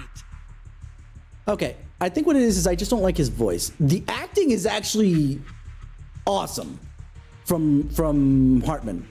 It's honestly not bad at all. I think it's between the fact that obviously they're using a NPC face, so it's kind of very generic overall, and he's not going or allowed to be going that far. The acting's not bad though. You still don't get it, do you? This was never about avenging my father. And I don't care about taking your place. I didn't come this far just to kill you. That'd be pathetic. Right on cue. Why don't you take a look at this, Uncle? On behalf of TOPS, I'd like to clarify that we had no involvement in the Ravenlock family's actions. TOPS is officially terminating all partnerships with the Ravenlock family, effective immediately. We will have no further affiliation with them. It's a little weird that the guy who's speaking on there must be like a semi-uniform for the top of TOPS because they look kind of similar. Obviously, they're hiding his face, but like to each other, Hartman and this guy. So either Hartman is trying to emulate this guy so hard that he's dressing nearly exactly like him, or that's just a generalized uniform for the TOPS people. Are you crazy? What the hell do you get out of ruining the Ravenlocks? You want to be a petty thief forever? Thief? Oh, Uncle. Allow me to reintroduce myself. I'm the name people whisper about. The one who robs the rich and gives to the poor. I'm the master con artist who can fool anyone, anytime. I'm the leader of Mockingbird. The one who turns every headline into my own stage. I have friends who'd catch me if I fall, partners who'd shed tears for me, and allies who always have my back. I am Hugo Vlad. You're the one who needs the Ravenlock name. I never did. You ungrateful bastard! You should have never been born. You flatter me. Same goes for you, Uncle. I love that sass back. Not just oh, thanks. You know, I felt that way all the time. But also, you too. That's a nice bite back. Oh. You leave the Ravenlock Manor on Hugo's speedboat. After reaching Port Elpis, you all wait for Lycan to arrive. You've done well, Vivian. You had better give me an explanation. And here I thought this would be a touching reunion. What's with all the anger? Hugo, I'm a member of Mockingbird too, and I mourned your death. Listen, Vivian. I don't want you or the people you cherish to get caught up in danger because of me. I've always been selfish, so I don't hesitate to use you all as variables in my plans. But it is because I am selfish that I also don't want my failures to affect my treasured companions. In any case, if you were in the same position, would you not make the same decisions?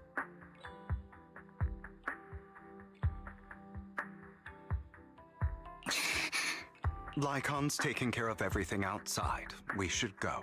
Also, Belle, thank you. And I'm sorry for the whole act where I threatened you.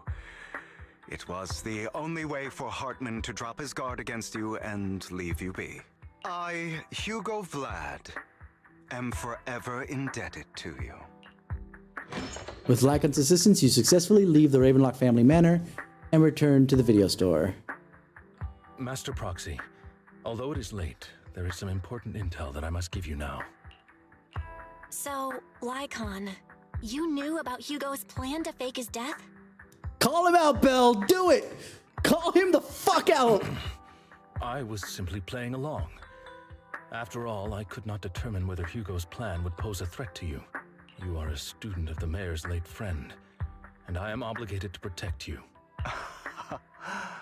You still have that habit of finding awkward excuses when you're embarrassed. Mr. Hugo Vlad, if you have any important intelligence to share, please do so with haste. I need to return to rest before midnight. You two sure are close.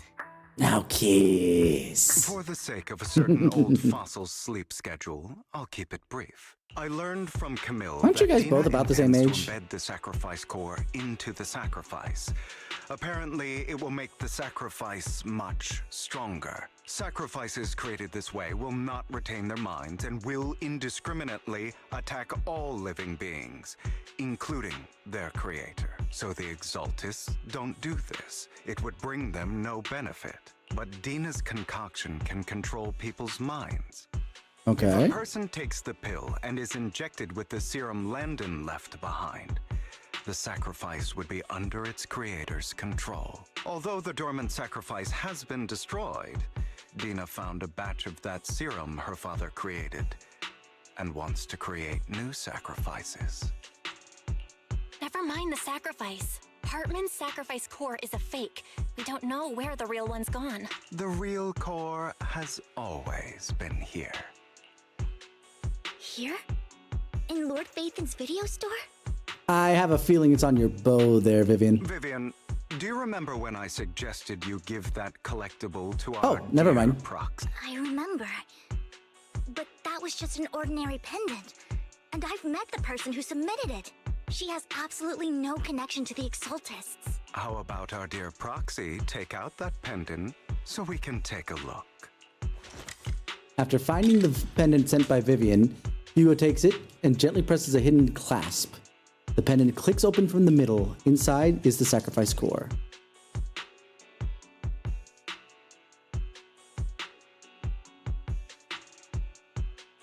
Huh. Isn't there something that I said was a locket before?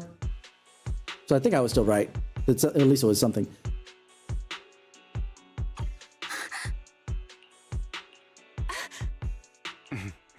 I'll take your surprised expressions as a compliment for my little trick. I will hand over this core to the mayor as agreed. Since he fulfilled his promise to protect Vivian and the manager while I was pretending to be dead, I won't go back on my promises. No wonder the mayor would promote rhetoric favorable to Mockingbird. I can't believe I thought he was actually being sincere. Since we have the sacrifice core, all we have to do now is stop Dina from using innocent people to make more sacrifices. Yes. And we need to destroy the last batch of Landon's serum. Hopefully with no options left, Dina will give up her obsession. I doubt it, but you know. That's the important stuff. I'm going to go and confirm where Landon's serum's been stashed. I'll contact you again once I have something. What's wrong, Lycon? Weren't you in a rush to get back and rest? You act like you're going to turn into a werewolf after midnight or something. How are you feeling now? Relax, I'm not kicking the bucket just yet. But you look a bit more run down than before. Just getting over something nasty, that's all. Risking your neck like that wasn't exactly smart. Maybe you should have... Lycon, remember what I said back when I faked my death? For a permanent and absolute victory, we must endure the pain of cutting away rotten flesh, and persevere through the darkest hour before dawn. Not wrong, sure, but it was arrogant enough. Oh, sorry, that was Lycon saying it. But either way, since it was Hugo saying it originally, I'll call to it. Instead of playing God and picking who lives or dies, I'd rather just do what I can do. Because at the end of the day, a person can only shape their own destiny. Nothing more. You've really come a long way. Well, I appreciate the compliment. Hugo, you've got a lot of explaining to do. No more secrets. I will. I'll lay it all out. Promise. After a bit of little chat, Lycan, Hugo, and Vivian say their goodbye and take off. Back to your room, you drift off to sleep. Belle. Hugo sent a message earlier. There is a new progress on the sacrifice situation. They found a large batch of unused sacrifice serum. He wants us to be their guide. He, Vivian, and Lycan will be heading into the Hollow to destroy the serum. And I'll use the HED system this time to head into the Hollow with you all. Tell me when you're ready, and I'll bring. Remember to bring Eos with you. Not now. Ta-da! That's where we will hold off, and we will continue this on Wednesday because it is late, like super duper duper duper late for me. I have work and stuff to do tomorrow, so I need to actually slips. I need to catch the Z's. An ad started just now, but we will do what we can. I will wait until everything's back before I actually say goodbye. But yeah, no, this has actually been super duper fun. All right, now I have Vivian that I can walk around as. Fun times. Oh, while that's going, let me check the video archive for the one thing. I thought we were done. Jeez, this thing is taking forever today. Oh, sorry, it was the last one.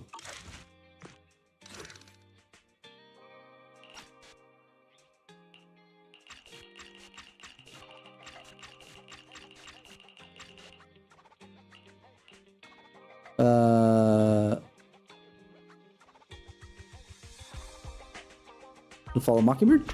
Yes, okay. All right, I have my own method. What are you doing? Well then, make your choice. The sacrifice core, or your precious Faithin. Dude, this is okay. Let's do a compare and contrast really quick. Only because, you know, obviously I am still a little salty at how Star Rail tried to go back on something that they put really early on, specifically in Penacony, right? That you were dreaming ever since you first showed up was a little awkward. Because it's just like, wait, no, that... and granted, because there's a lot of like fantasy elements, it's this, that, and the other. But look at this. That is correct. He had the dull of the knife pointed at Faithin's neck. I'm saying Faithin in general because obviously, depending on if you choose Belle or Wise as your character, is who's being held here. But yeah. And the camera angle makes it look more dangerous than it actually is.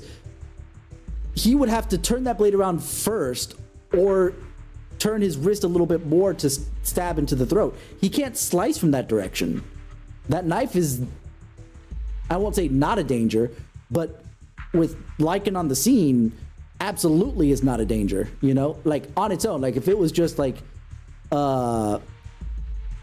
Hugo and Belle, absolutely is a danger. Of course it is. But with Lycan being able to move as fast as he does, yeah, no, that's no danger to Belle. That's amazing. That's actually really cool. Anyway, we will leave it at that. Like I said, we will pick this up on Wednesday. Yeah, and we'll have some fun then. But until then, you've all been 10 out of 10 with me, and I'll see you guys on Wednesday for hopefully the end of this patch of Zenless Zone Zero. And maybe we'll start getting into the agent story for Trigger. Yeah, anyway. Have a wonderful morning, afternoon, evening, wherever it is that you are.